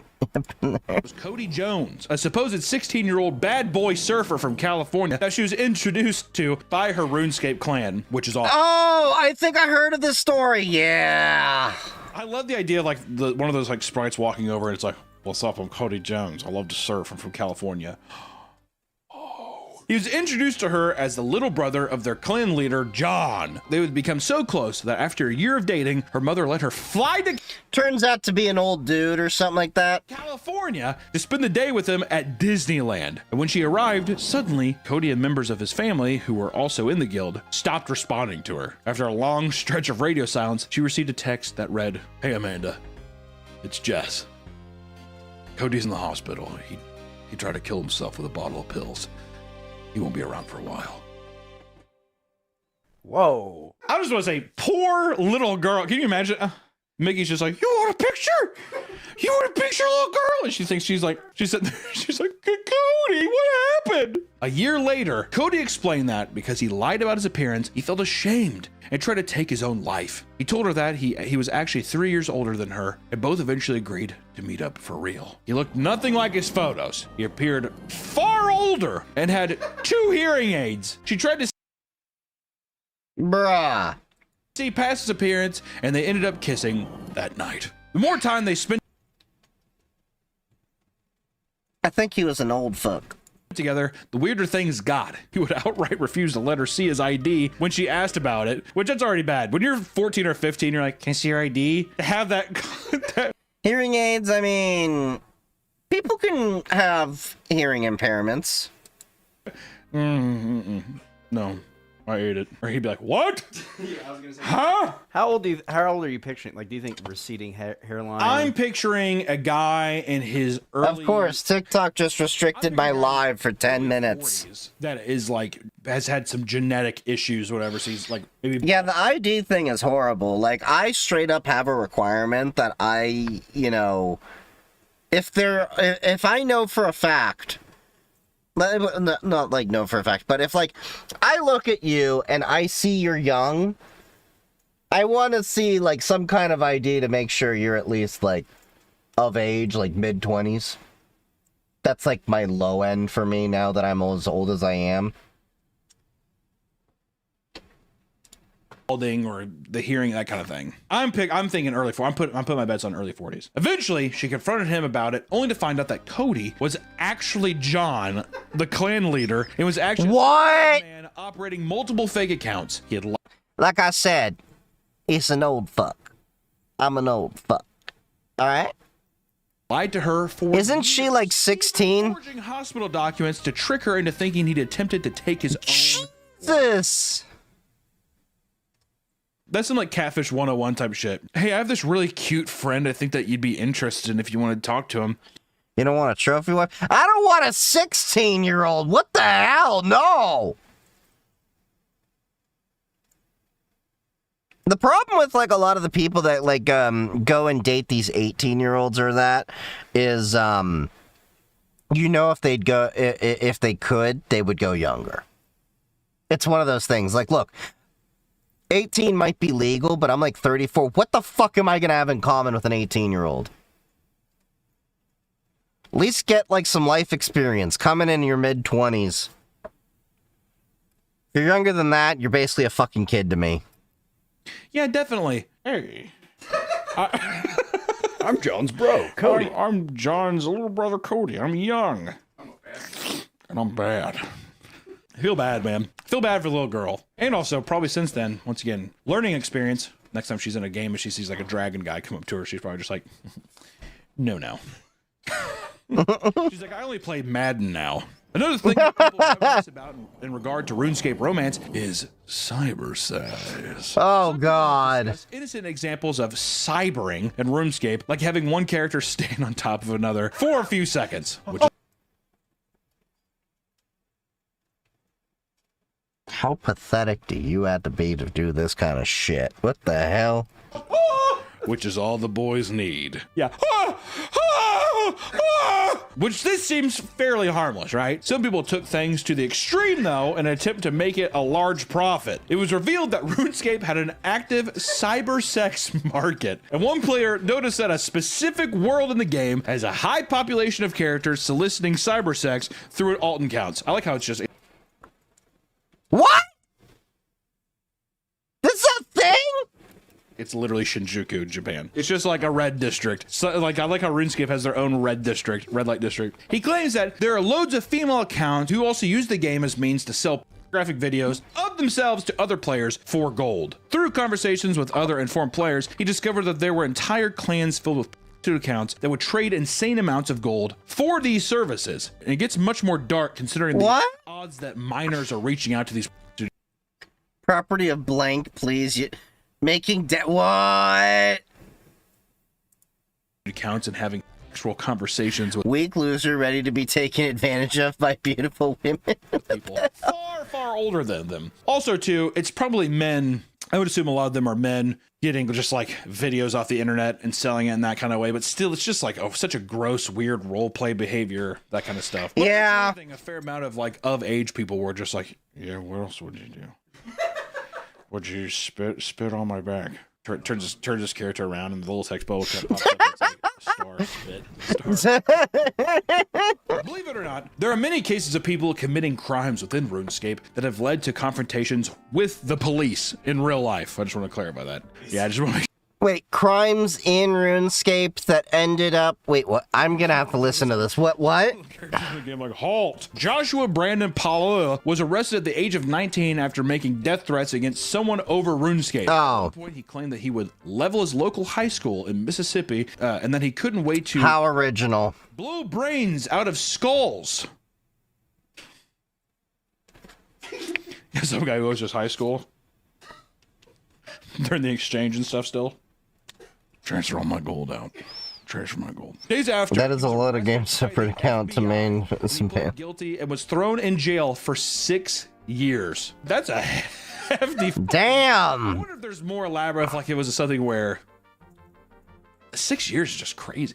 I just wonder how elaborate it got. If he just said those two things, they're just like, coming with us. Who's joking? That kind of thing. Or did they sit there and they found some shit in his car? Or I don't know. You know? And this isn't the first arrest to happen because of RuneScape. In 2013, a 19-year-old Kyron Benham ran into trouble after scamming his friend out of his gold. They had both been arguing for some time, and Kyron decided to get back at him by sneaking onto his computer and stealing the gold that he had been collecting for 6 years in RuneScape. The next morning, he left the home after stealing 2 bottles of liquor. Surprisingly, things escalated to the point where Kyron was arrested and brought to court. Where the gold had no real-world value, he had still gained unauthorized access to a friend's computer and had stolen their property. As punishment, he was ordered to pay 116 euro. 35 bucks USD. But the judge would just be like, what is it? Yeah, he got on my computer, Your Honor. He saw all my pictures, my Microsoft Paint drawings, and he talked to my elf priest, and he took all my gold. My dragon armor, and my dragon armor. Especially 2013, he'd be like, I don't care. You're both gay. Order. What the hell? You both 6 years for being gay. Gold farming is the act of collecting large sums of in-game currency to then sell for real-world currency on second-hand markets. You go, you get a bunch of gold in-game, and then instead of having to work for it, you can be like, I'm just going to pay $5 for X amount of a bunch of gold. And that's how people farm that shit and make money off of it. For years, people have used this as a means to make consistent earnings. Because of this, there were cases of RuneScape bots flooding the game to mindlessly farm gold. RuneScape has long since established harsh rules against real-world trading. Because of this, they rushed to take action. I mean, it got so bad that up to 8,000 accounts were being banned weekly in 2007. The gold farming movement grew to a massive scale in areas like China to the point where the government had to officially ban the practice in 2009. I feel like I remember back in the day, like early days of eBay and stuff, I feel like I remember seeing like, oh, RuneScape gold, and you could buy stuff on eBay. Because I think you'd buy it and then they would like send you a link or a thing to where you could log in and get it. There's something about the RuneScape 2007 era that has a chokehold on so many people, with one man even asking for advice on Reddit about whether or not he should leave his fiancée of 8 years because she doesn't approve of him playing RuneScape endlessly. He states, and I quote, "Since COVID, I'm starting to think OSRS is better than having a family." Awesome. One man admits that during a 9-year prison sentence, he'd struggled intensely due to his inability to play RuneScape, which I can't see people being like, if you play games every day and then you take that from someone, it's gonna be like crack. It's gonna be like heroin. Stripping someone off heroin, start shaking and stuff. Like time would probably be so up. He thought about it every single day, even writing a novel from the point of view of his old account that he'd share with his prison buddies. Awesome. Read this, guys. This is right. This is Klondor. They're like, what the fuck? He's like, I see it in my dreams. What it's like on the outside, boys. Here's what it's like in heaven. The second he got out of prison, he immediately bought a membership to old school RuneScape. Quote, yeah, he bought the membership before I bought a steak or had sex. Awesome. RuneScape is a game that many people hold near and dear to their hearts, and it's easy to understand why people find themselves becoming so enamored with it. This game's been around for over 2 decades now, so there's copious amounts of deep lore and nostalgia that appeals to a wide variety of people. It's accessible, comforting, and one of the most dedicated communities of any game out there. So just want to say, if you're getting into RuneScape, go at it. I mean, it's proven that it's a good game. It's not the flashiest game, But I will say, I feel like one of those instantly recognizable, you're either going to get hooked right away or you're going to be like, this looks horrible. The leveling system's very addictive. I'm gonna chop some wood.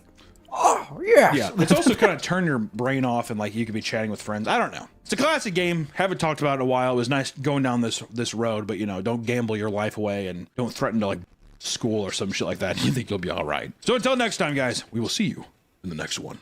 Bye-bye.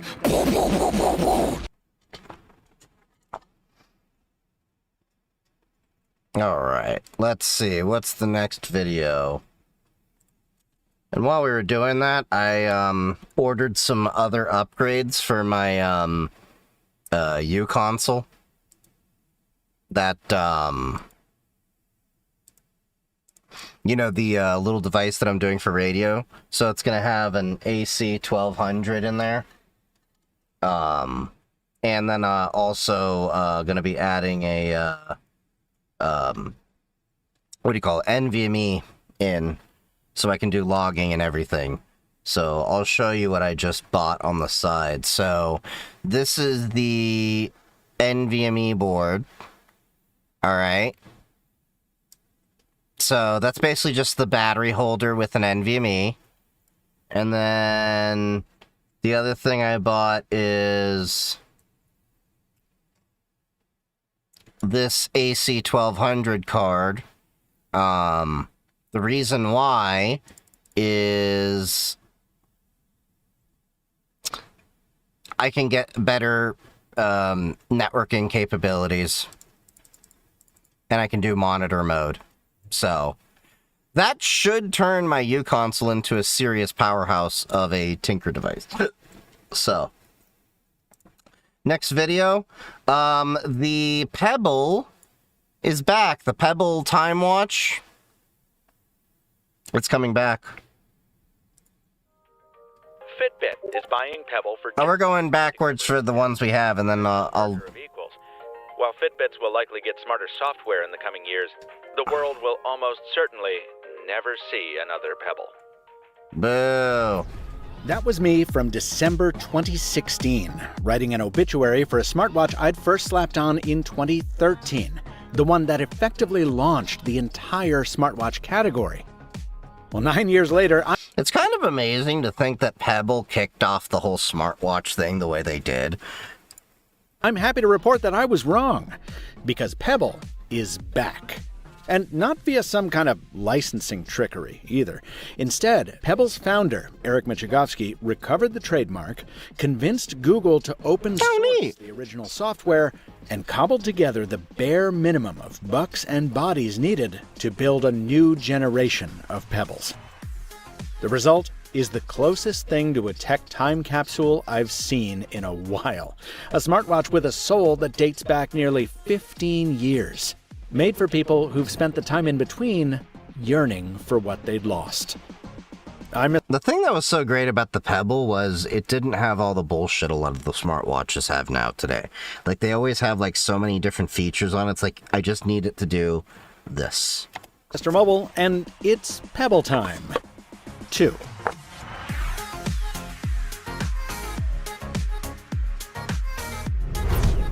The time to arrived quite a while after I dropped the requisite $225. I think this was in a Kickstarter or something like that for a while. Across the country. Like it or not, this is sometimes the way it goes with small batch hardware, and it took me right back to that Kickstarter spring of 2013 when the first Pebble launched. The hardware is familiar, but the refinements are immediately obvious. The case is stainless steel, rated for 30 meters of water, with lug mounts for universal 22mm straps.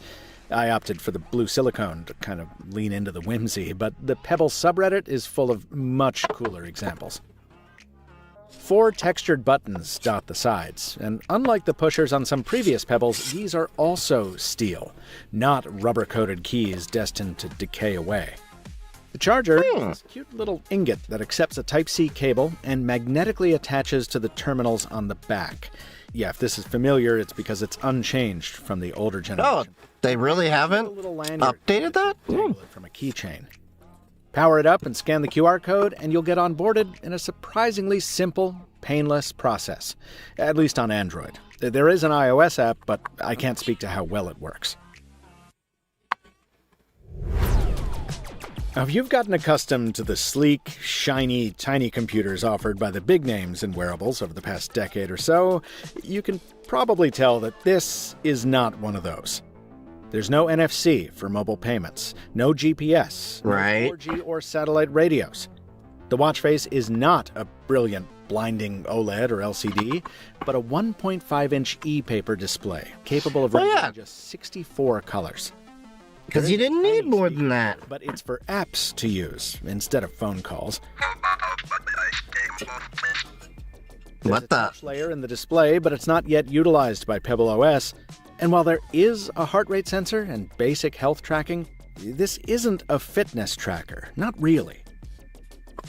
So what is it? Well, what it was always supposed to be. It's a Bluetooth watch that acts as a second screen for your phone. But, and this is crucial, it's backed by a passionate design and user community that somehow forgot to die out after all these years. Really? In fact, there's probably a whole other full-length video I could write documenting how the community kept Pebble alive, even in the absence of any official support. That's kind of impressive. I didn't know that anyone was still using their Pebble watch like that. And those folks came out... Oh yeah, e-paper on a watch I think is the best approach. Custom watch faces and apps galore. Thousands of them still there in the relaunched Pebble App Store. It was such a treat to load up this Mario homage for the first time in almost a decade. To discover these Casio lookalikes that fit the new hardware so perfectly. And eventually, to settle back into my perennial Trekkie go-to, the Elcar's Okutograms from the Enterprise D. The 1.5-inch screen is much larger than what was offered on older Pebbles, with a much smaller bezel to boot. But Oh, its 220 jeez, that was bezel hell. Still lends a pixelated chunkiness that anchors the aesthetics in the early 20-teens, which is now, I think, part of the brand identity. You know, it would be somehow weird to see a high-resolution Pebble, or one with a super-saturated OLED screen. Much more appropriate to have this new RGB backlight, whose color you can change in the app. Hello, Indiglow.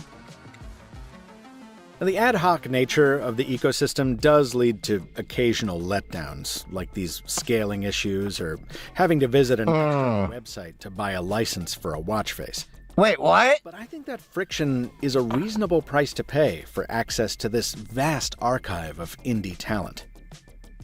And that indie aesthetic extends to the interface design. You know, every element has this sense of cartoonish personality. Scroll the timeline and the sun rises and sets. The quiet time menu is overseen by a sneaky mouse.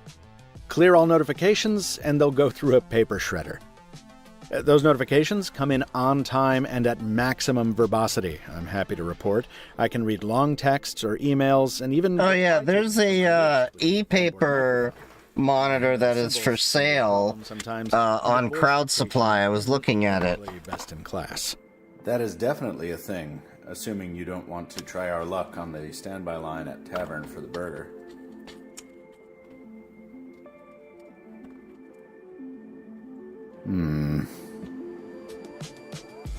But crucially, that annoying thing that drives me nuts on my Garmin, where you won't see new messages until you've cleared old ones, not a problem here at all. When Pebble buzzes your wrist with its new linear actuator, you know that the message you lift your arm to see will be a new one. Boom! Interesting. Shakalaka, as the kids say. Said 30 years ago. Yeah. This is a minority opinion, but I have long lamented the mass pivot of smartwatches toward fitness, both because I'm just not that interested in health tracking, and because it took the focus away from the fun, geeky side of wearable tech.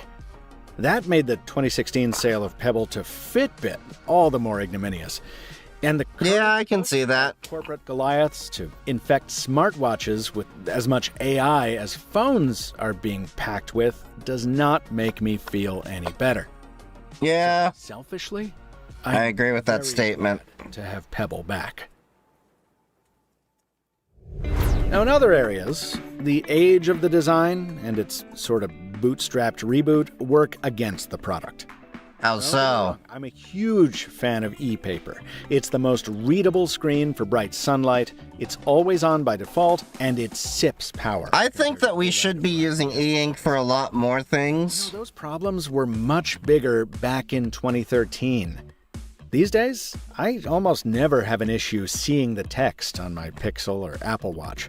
While on Pebble Time 2, I sometimes feel I need to steer my wrist to find the best viewing angle. And while Pebble's battery life is much better than the 2 or 3 days you'll get out of something more mainstream, I think a consensus has emerged that rapidly charging a watch for 20 minutes while you're in the shower every day is not an insurmountable inconvenience. And Pebble also isn't helping itself by promising 30 days of endurance. I imagine that's possible if you turn off most features, keep the backlight to bare minimum, and stick to the most boring watch faces. But when it comes to my, admittedly heavy use, I'm on track to hit something closer to 5 or 6 days between charges. Better than Apple or Google, sure, but not Garmin. To its credit, Pebble sets other expectations clearly on its website. The company outright says you shouldn't buy one of these if you expect a perfectly polished product. And That is at least up front. there may be literal rough edges. I found one on my heart rate sensor, though you do have to squint to see it, and I can't feel it at all. The warranty is also limited to 30 days for manufacturer defects only. With the much more advanced Apple Watch SE starting just $25 30 more, days and that's it? and Pixel Watch 4 only a bit more than that, it'd be easy to judge this as overpriced. But I don't see it that way.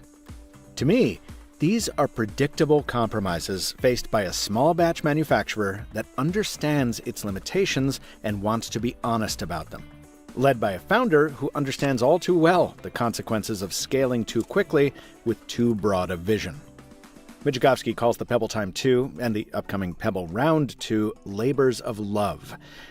And I think they're also a love letter to all of us who've watched the rise, fall, and corporate stasis of the smartwatch era, and who've longed for a quirky competitor to come along and shake things up. In 2026, I don't think there's anyone better suited to do that than the brand that invented the category back in 2012. Yeah, it's wild to think that there weren't smartwatches until they're just like, hey, I think people would like to have watches. Following 8 days with the Pebble Time 2 purchased by Mr. Mobile. I've also ordered a Pebble Round 2, which probably won't justify another full video, but I hope to include a mini review on the gadget grab bag.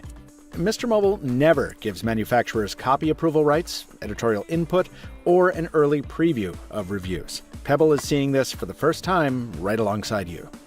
Please subscribe for more wearable and mobile videos, including some new smart glasses in a Gadget Grab Bag episode later this month. Until next time, from Michael Fisher, thanks for watching. Nice. I'm glad that the Pebble's coming back. That was actually a nice little device. What was this video that I put in? Oh, yeah! By the way, if you're wondering what I'm doing right now, I'm in the middle of installing the wireless 4G card and GPS in my Toshiba laptop, mainly so I can get GPS. So this, I was like, yeah, I need to like bring this to the team. So this, apparently, standing up to. Hold on. They've apparently released emotional companion AI bots. And China just started selling her. China's. Your next girlfriend might not be human, and China just started selling her. China's.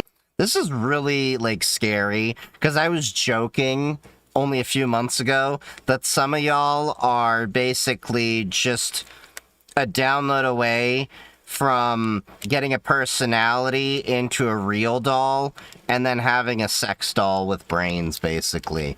Yeah, people are gonna F that. Yeah, that's the thing, is we're soon going to have to actually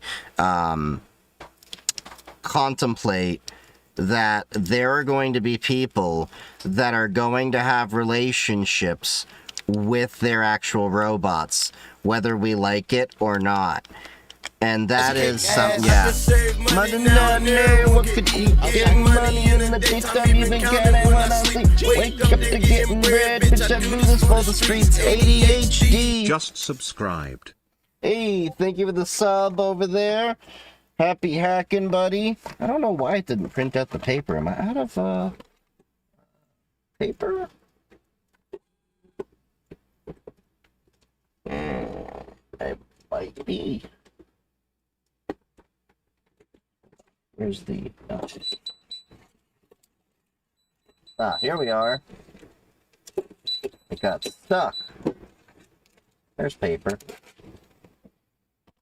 Yeah.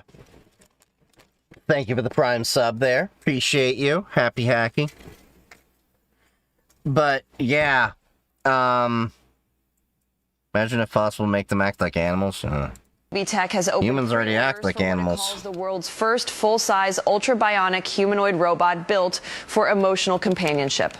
It comes in male and female versions, standing up to 6 feet tall with 88 motion points. That's basically a long way of just saying it's a fuck doll. I'm betting y'all they made it anatomically correct down there too. Cause, yeah. Alright. Next YouTube video, I'm going backwards if you haven't noticed. Keeps getting worse. They want to tax our streaming services. Rise of bad legislation when it comes to the internet. And I think I have one that you probably haven't seen before. That is a tax on streaming services. And before you click off the video when I reveal where it is, because it's probably not affecting you, I'm going to walk through why this is such a bad idea, because it's so easy to get around, and hopefully so when it comes to your local government, state, or country, you can use this video as a jumping off point to say why it will never work. I live in the city of Portland, Oregon, and it has a public arts tax, the details of which aren't very important for this discussion, but just know that it's not very popular, and whether you're for it or against it doesn't matter for this discussion. The Portland City Council President James Dunphy is proposing a new city arts tax. Okay. This time on streaming services. So I'm just going to read directly from the Oregonian. In an interview with the Oregonian/Oregon Live, Dunphy said he believes the city's 13-year levy on residents to support arts education in public schools and organizations citywide is outdated, poorly administered, and in need of change. He also said he wants Portland city government to raise millions of additional dollars each year exclusively to support music, dance, and theater productions by imposing a fee on streaming service giants such as Netflix and Spotify. So you want to tax... Because I'm pretty sure this is just in the idea phase, but what even is a streaming service? I don't mean to get all epistemological, but does YouTube count? Or is it Patreon? How about Substack or Apple News? And then what happens if you get to a bundle? Like Hulu comes with, I think, Disney Plus and ESPN now. This is going to get messy really fast. I could keep poking holes into this, but the important thing is a legislator like this is probably not that concerned with details, and the city of Portland rarely meets a tax it doesn't like. And I'm not some sort of anti-tax weirdo. I'm just anti-stupid idea. Let's assume that this tax does get enacted. This is where the video gets fun for me because I get to show you how easy it would be to get around this. It's not even as complicated as using a VPN. So I was going to say, that sounds like you're just going to sell us a VPN. Implementing this at like Netflix or Hulu to comply with the law. I'm a developer, so I can do this and do it reasonably well. As Netflix, I could try and determine someone's location by using their IP, but this is not an exact science. For example, when I'm using the internet, for some reason it always thinks I'm in Vancouver, Washington. It's good enough for determining if someone's in the same household sharing a Netflix password, but it's not precise enough. However, I do have one piece of precise information that I know is real for a fact, and that is their billing location. So as Netflix, I could try and develop this very expensive solution that might not work, or I'd comply with the stupid ass law by using the billing zip codes. As a consumer, I could find someone outside the jurisdiction to send money to each month, but I'm guessing they're betting on that that's too much of a hassle just to dodge a few dollars in taxes. Right. It's even easier than sending someone money, and that is because of a service like privacy.com. I need to be abundantly clear that I am not sponsored by these guys. I learned about them through the consumer rights activist Louis Rossmann. So if you know of competing services or like services, comment and leave them. Wait, which service did you talk about? Privacy.com. I need to be abundantly clear privacy.com. I'm not sponsored by these guys. I learned about them through the consumer rights activist Louis Rossmann. So if you know of competing services or like services, comment and leave them down below. I just happen to use privacy.com and I like their service, and they have a generous free tier. It lets you generate disposable single-use credit cards or vendor-locked credit cards or price cap credit cards as long as you have a real credit card. This also lets you use different names than what's on your card. And what's this? Different billing addresses? And they don't even have to be real? It's a way that you can ensure your privacy when paying for things. You don't even need to be doing anything questionable to use a service like this. Maybe I'm weird, but if I have the chance not to share my personal information, I'm going to pick that lane every time. Let me demonstrate how easy this is by changing my billing address to Alaska. Not because they're better or smarter than us, they just happen to be one of the least taxed states, and they have so few people they're rarely a first mover. We're going to go to privacy.com and generate a vendor-locked credit card and even cap the monthly budget, so if Hulu raises its prices again, it will decline. This is an amazing service for predatory subscriptions like gyms. The only problem with it is that it only works for we take our new credit card, debit cards. to hulu.com and change our billing address. So here's the thing. He keeps saying like credit card. It's not a credit card. Last I checked, they only work with debit cards. You can't actually attach your credit card. There you go. Now I live in Alaska.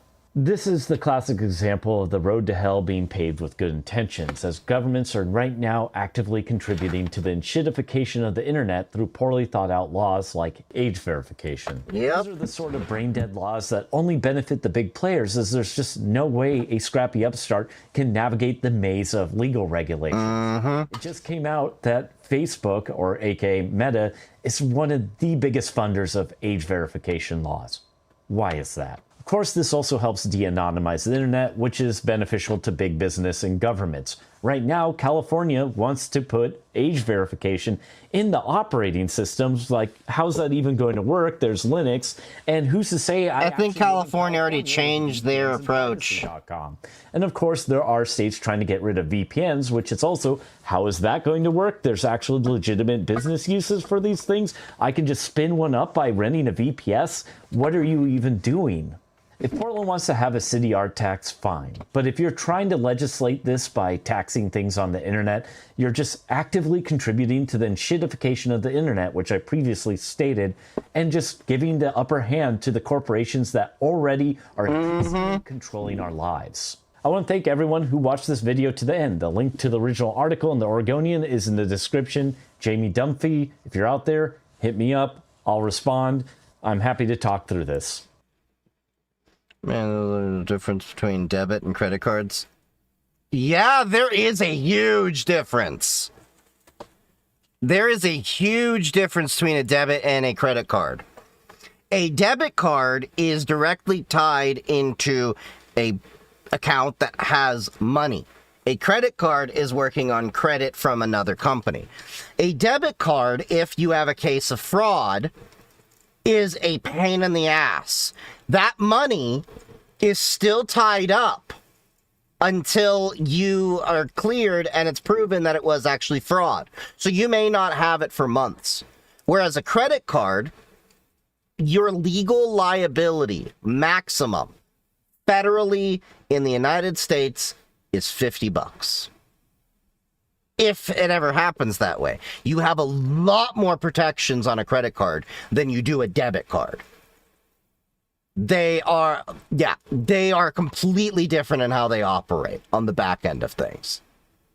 Now, and as far as when you go to purchase something, they are the same thing, but when you actually are using them on the back end, they are completely different. There is a reason why I use a credit card for all of my purchases, because if and when your card does get stolen, it's no big deal. I go to the bank, claim fraud, get a new card, I don't have to worry nearly as much about it. Whereas when my money was stolen with a debit card, I was out that money for like, I think in that case was like 50 days or so. So imagine, if you will, you had 50 days where you are missing several $100s that you know you could have used, and I ended up being behind on a bill because of that. So yeah, there is a huge difference between a credit card and a debit card. All right.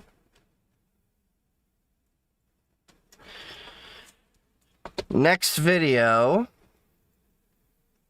That time, a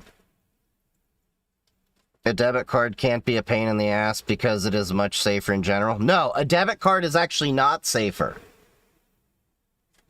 They are not safer. In terms of if and when a fraudulent purchase is done, a debit card is next to impossible.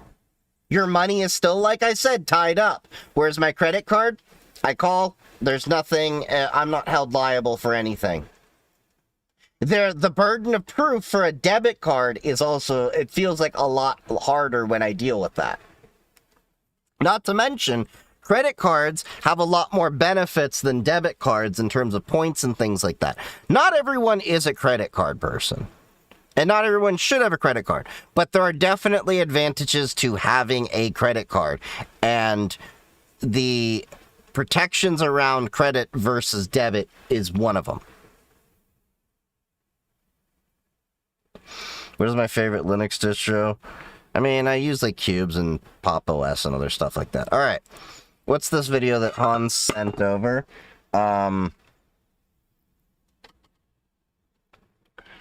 Steve promoted illegal emulation.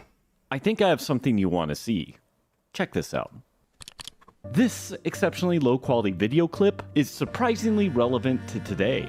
Along with a new line of professional PowerMac G3s, Apple's first server-based product, more Microsoft products for Apple's, and software that turns your Mac into a Sony PlayStation. Joining us now live from San Francisco to talk about the ramifications of all this on his company is Apple interim CEO Steve Jobs. Did you catch that?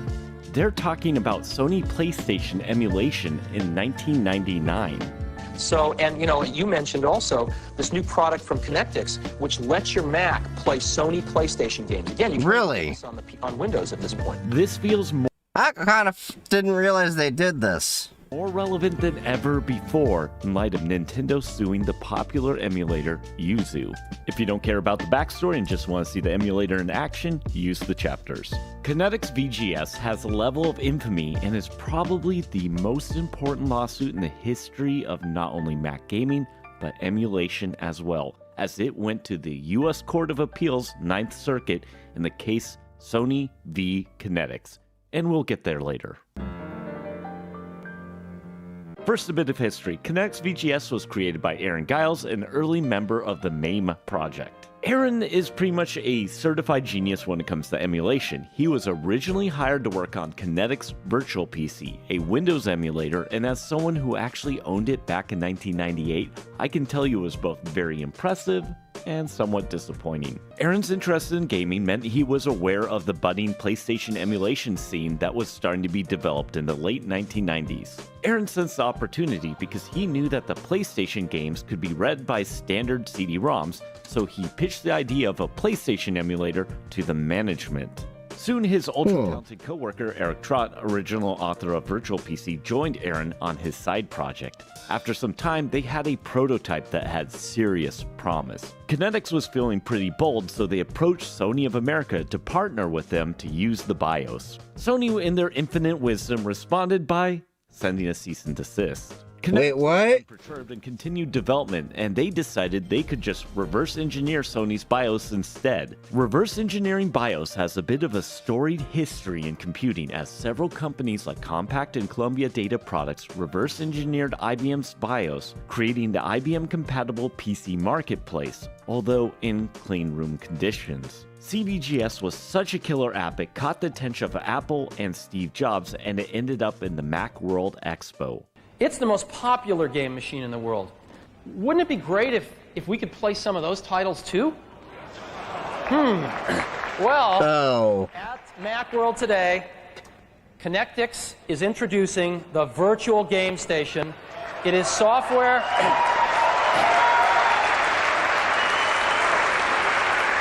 You know, Apple was like, every time they had these announcements was like the world stopped back in the day.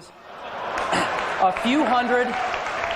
It plays a few hundred of the Sony PlayStation games today. Of course, this put Sony on high alert, who stepped up legally and got a court-ordered preliminary injunction against Connectix from selling its Virtual Game Station. Speaking as someone who actually was able to buy a legit copy of the Virtual Game Station before Sony's injunction, it was mind-boggling. Really? The PowerBook G3 could play Sony PlayStation games on the go, and this was in 1999. However, that must have been really cool to be able to have that. CVGS has people clamored to get the experience. You can read the entire opinion by Judge Charles A. Leger online, but let me summarize it. Full disclosure, I'm not a lawyer, but it might surprise some, I can read. Sony's claim— oh my god, he can read! Output system, BIOS, was violated during the reverse engineering process as it was copied off a PlayStation in order to understand how it worked. The court found that Connectix's copying of the Sony BIOS for the purpose of reverse engineering constituted fair use under the Copyright Act. The court emphasized that copyright law protects expression, not ideas, procedures, or functionalities embedded within a software program. Connectix's— yeah, but wasn't reverse engineering protected? Did not infringe on Sony's copyright, especially since the final product did not contain any of Sony's copyrighted material.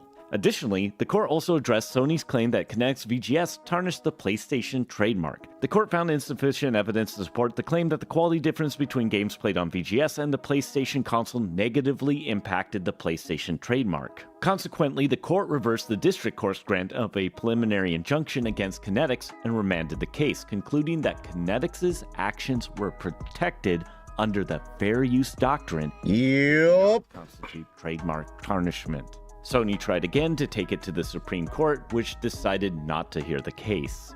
This decision has been the presiding precedent for the legality of emulation since. Sony in March of 2001 purchased Virtual Games. I think the reason why they did this is they're so used to the copyright laws in Japan being a lot more strict where they could, you know, get away with this kind of shenanigans.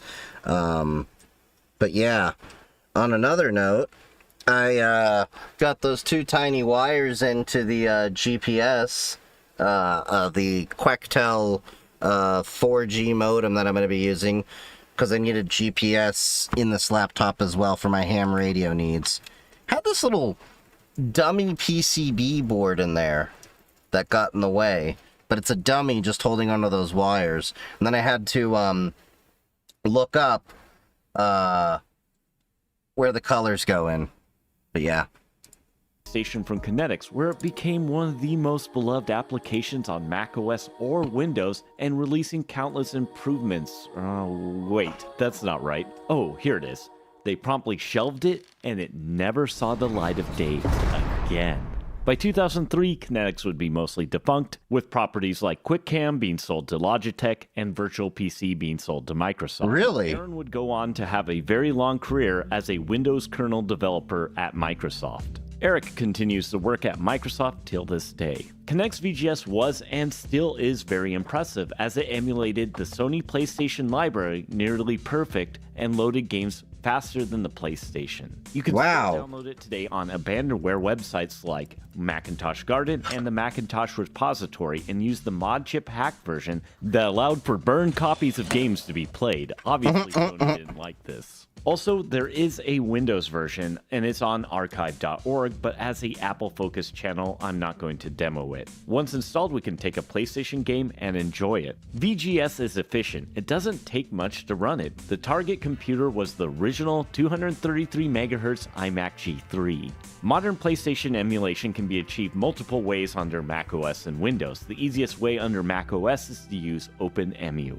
Go to the OpenEMU. Yeah, I've used OpenEMU before. And then after installing it, you'll need to right-click it for the first run and click Open to whitelist the application. Once you've launched the app and given it proper permissions and configured your controller in the preferences, you will need to go to the preferences in the cores and install the PlayStation Core.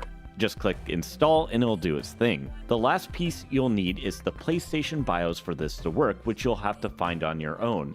Places like archive.org are a good place to look for them. As we established earlier in the video, Sony owns the rights to the BIOS. Drag in the BIOS file into the OpenEMU window and any games you would like to add to your library, and now you're ready to play Sony PlayStation games on your Mac. You can easily create your own ISOs of your games using a drive like Apple's SuperDrive, which I have an entire video on. There are also standalone emulators like DuckStation that allow for much better graphics than the original PlayStation was ever capable of. And eventually I'll get around to making a tutorial for this emulator as well. I should mention before closing that VGS was not the only Mac was really ahead of the time back in the day where, like, if you did anything graphic related, it used to be a Mac. Like, to the point I would tell people, like, oh, you're doing gaming?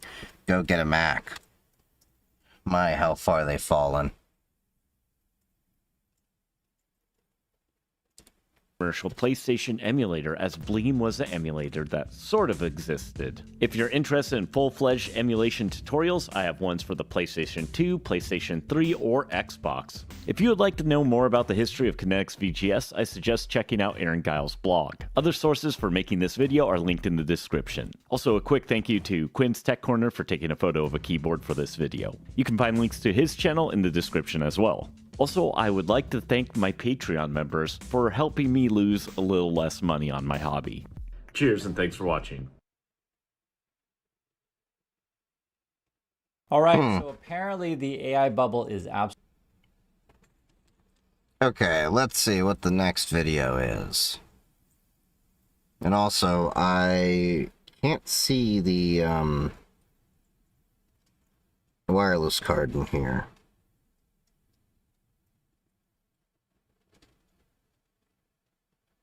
Have to dig into that.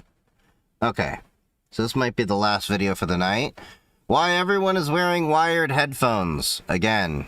I even wear wired headphones. Used to trends coming in cycles at this point. It's not news necessarily. Fashion trends from the 90s and the 2000s are back, and I feel like I'm reliving my teenage years. But one of the trends that has come back around that I'm very curious about is wired headphones. Because a lot of people are ditching modern technology to go back to these classic wired buds. Like, I have these, but these aren't what are becoming popular weirdly. And for some reasons that I will get into later, it seems to be very specifically the Apple wired headphones that we see all over the place. So we have lots of celebrities, fashion moguls, and influencers wearing their headphones now. And this is a symbolic connection that is projecting a certain kind of lifestyle that we all wish that we could manifest more nowadays, which is the offline life. Right? Going analog, baby. The internet's crazy. We're all exhausted from being online. So what's the coolest thing that we can do today is be offline. Now, there are some very practical aspects to explain the wired headphone resurgence.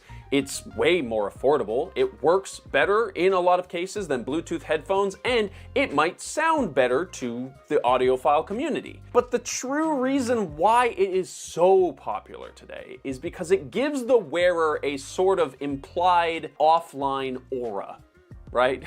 We did it, Joe. Wearing wired headphones says, I'm not concerned with the latest technology. I don't even know what's going on online, you know? I'm just plugged in. It shows people that you only participate with the digital world because you have to, not because you're addicted to doom scrolling TikTok or care what other people think about you or whatever, right? Anyway, today's video is sponsored by Saley. Let's get into it.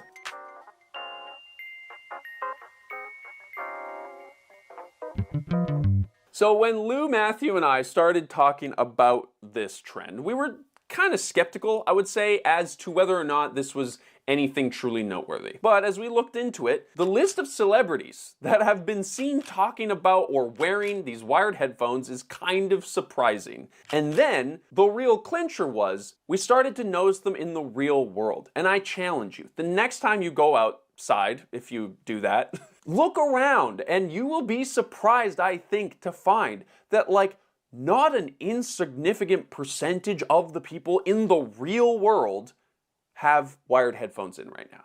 Lou actually sent us this text right after we'd sort of... I wear wired headphones. I have for years. You can't convince me to go get Apple AirPods or anything like that. I just like the wire. I like that it's one less thing to charge. I like that I get better quality, audio.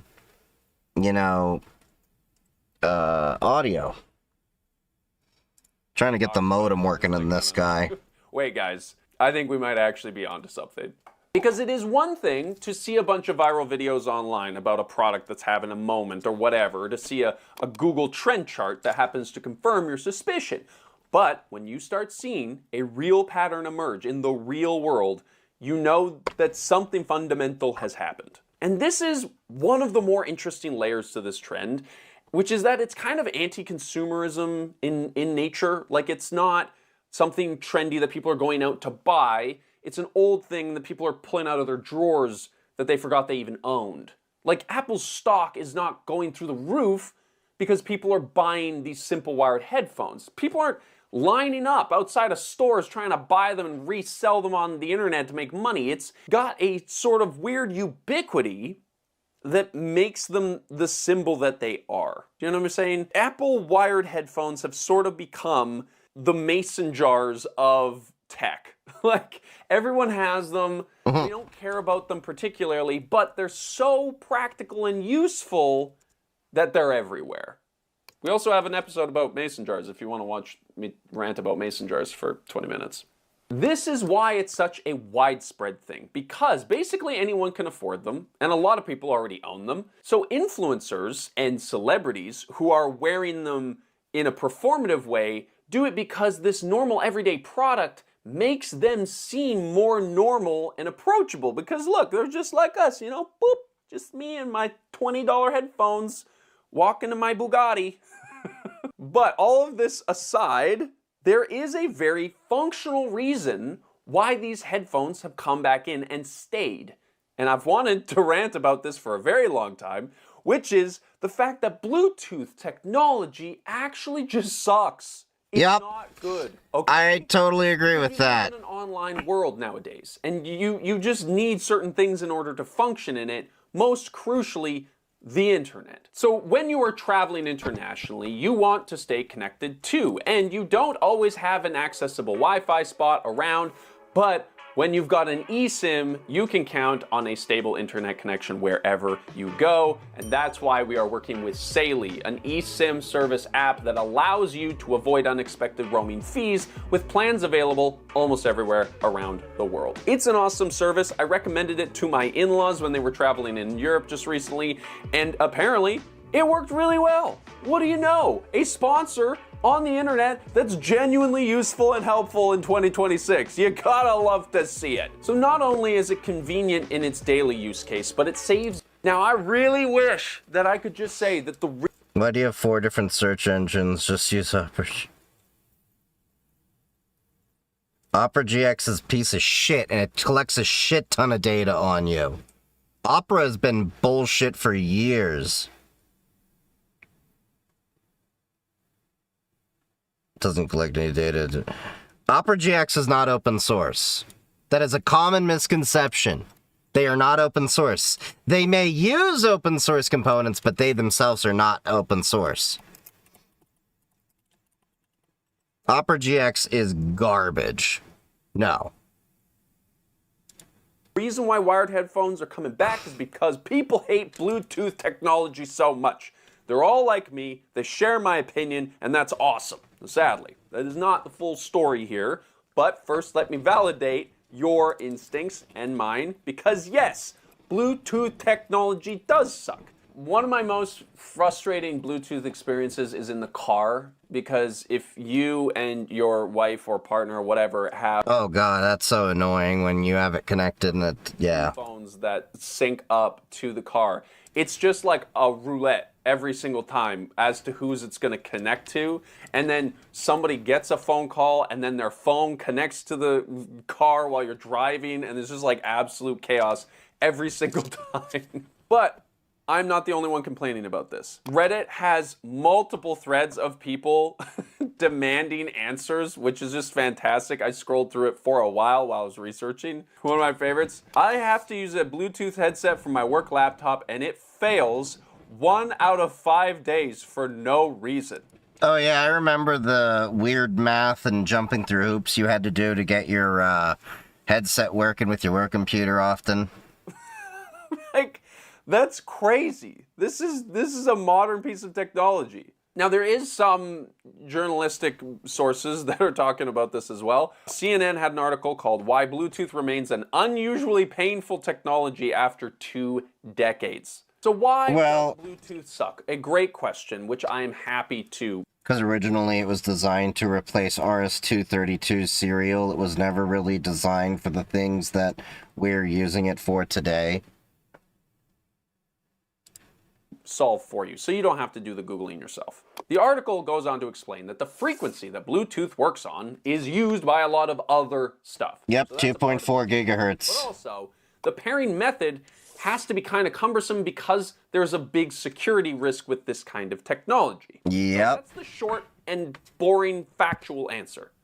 But despite this blatantly inconsistent tech, it's absolutely everywhere, right? And being implemented into more and more technology, which is almost certainly going to make using Bluetooth even worse. We actually released a whole video about appliances and how like smart tech is actually super duper dumb. It's another video in which I got to express a lot of vague anger towards the world of technology. So if you're interested in that, we'll leave the link down in the description below. But here's maybe one of the craziest parts of this for me, because Apple redesigned their flagship product around this technology when they got rid of the headphone jack. Yep. Like, that's a crazy move for one of the biggest companies on the planet to make. I never understood that move. Vehicle or something that worked on a form of energy that like hadn't been widely distributed around the country in which you hope to sell it.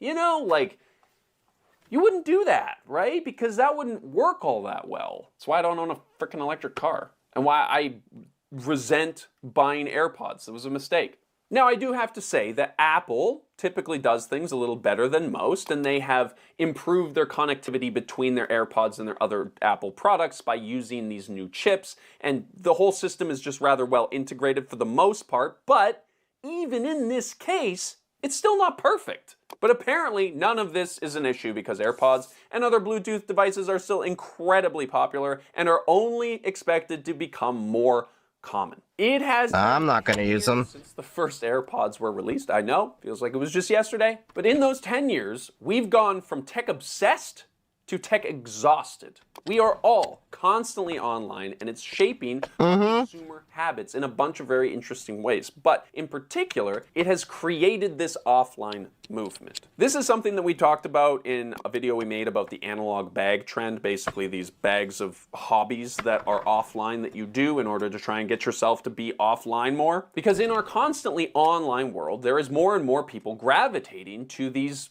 offline or analog ways of entertaining themselves. Ironically enough, there is tons of videos of people online telling you what you need to be offline. And of course, wait, the irony. Specifically, all of the things that you need to buy. Like it is become a consumerism trend to buy things that make you look like you are offline. Now, we actually listed wired headphones as one of the quintessential items that go into these analog bags when we made that video, but I would say that they stand out more than the rest of the items in the kit for a few reasons. Of course, there's the aesthetic that we've already talked about. I think that they're just a really easy visual cue for people to see, but they're also a very practical option that we already talked about. So here are my wife's headphones. This is probably the experience of most people. Like, this is what you forget. It's obviously not a perfect technology in this sense. This is the difference between my wife and I. Like, this would never be the case. I would have to untangle them constantly. But she lives in a life of tangle. So you know what? I'm just gonna do it. Well, that's just because she tangles them up like that. I keep mine in a case. But I'm not using, like, cheap little $20 ones like that. Get it like this. Does gaming on Linux is the same on Windows? Yeah, pretty much. Yes. Oh my god, that was brutal. I go on this whole rant about how great they are, and then I have like a mild panic attack trying to untangle them. And the thing is like I actually find that these fit my ears a lot better than the AirPods. Like it's not that they are bad. Like these are pretty solid quality headphones, and they function well in most cases. Like apparently streamers use wired headphones because there's no lag in them, right? Like you can stream and hear everything as it is happening. Another thing, like, listen to this. Yeah, you have the physical button. Like I don't know if you can hear that all that well, but like there's a nice clickable button there. In a world of digital, online, everything, touch screens and whatever, a physical button is kind of nice. It is a pleasant thing to have in your day-to-day. It is. Also that I like, look at this. So you're having a conversation, you're walking around outside, and it gets loud. You can just bring the microphone in nice and close, and you can talk into it like this. Like that's a nice feature that you can't do with an AirPod. Like very often on calls when I'm wearing my AirPods, people are like, "Oh my God, I can't hear you. Where did you crap out? What happened?" And so what's the downside of using wired headphones? Well, you can't like run around your house while your phone is in the other room, I guess. It might be harder to work out with wired headphones on. But that's like really not the biggest deal. Is that worth like 200x the price? Like, is that what it's worth, really? But there's also another layer to this, because I think the Apple headphones specifically, why these wired headphones are the ones that are holding on, is because they're associated with Apple, right? So even though you have this sort of pedestrian, everyday kind of product, it is connected to an... Just because something like Opera or GX is an open source doesn't mean you have less freedom. Bro. Yeah. It does. Opera GX is a piece of spyware piece of shit that was revealed many years ago. They're owned by a Chinese consortium of investors. Opera many years ago was great. It's gone to shit ever since, and they're just extracting money out of it. Their entire VPN is merely just proxying and siphoning your data to sell to data brokers and everything. And yeah, having an open source browser does mean you have more freedom, because it means we know what the fuck is going on and not any shady shit.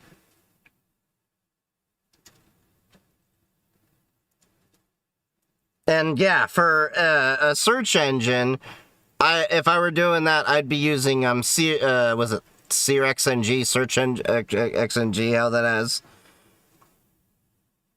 I would not be using Opera. And Opera doesn't run their own search engine, do they? I think they're just layering on top of others, aren't they? Yeah, Opera GX uses Google as its default search engine. So, I'm not understanding the argument there. Apple device, which is known to be more luxurious, which is known to be more expensive and whatnot. So you still get a bit of a wealth flex while wearing your everyday approachable tech, right? And I think that's why these have become the symbol, and why they're not going to go away anytime soon, is because a lot of things in the analog trend are not very practical. We live in a world of convenience, and things that are truly I like having my Tangara. It's open source and separate from all the other audio stuff I do. Don't typically last all that long. But these are pretty solid. Like a lot of stuff in these analog bags aren't terribly practical. Are you really going to be busting out your adult coloring book on your commute to work in the morning? Probably not. But that's why these headphones are here, and why It's open source isn't enough a reason to use something. Open source means the code is available. Yeah, doesn't guarantee privacy for... That's not the issue we're having. There's no guarantee Opera is private or secure or any of that, because we can't audit the code. We have no way to know if they have a backdoor.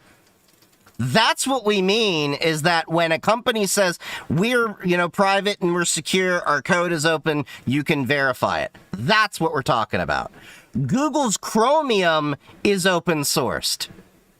We can at least look at that. I'll use Brave before I will use Opera. I have Brave on this machine.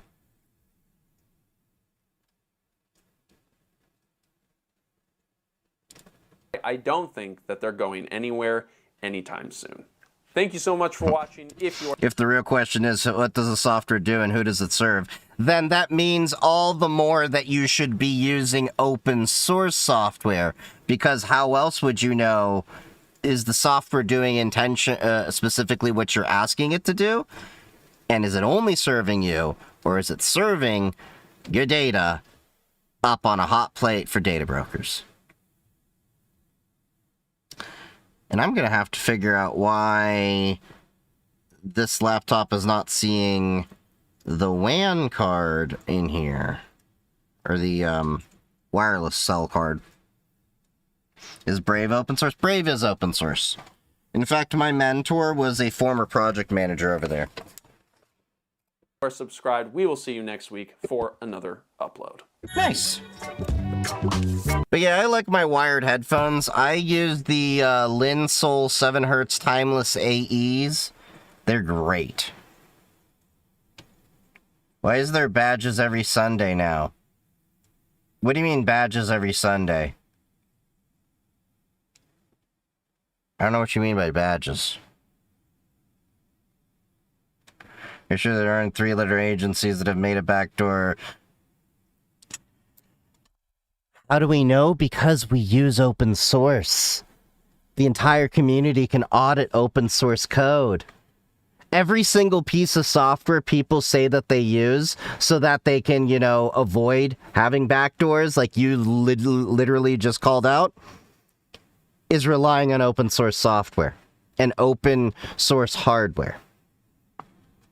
You're really just making your argument against yourself. So, but on that note, thank you all for joining me. If you haven't already, make sure to follow me on all the socials and on the Discord. I love you all. Stick around for the raid if you're over on Twitch. I have the next scheduled day on Wednesday for our next stream. Maybe I'll do another one tomorrow. We'll see how I feel. But happy hacking, everyone. Love you all. Stay safe. Happy hacking. Stick around for the raid. And I'll see you all in the Discord and the Matrix server. Make sure you join them. Links are in bio.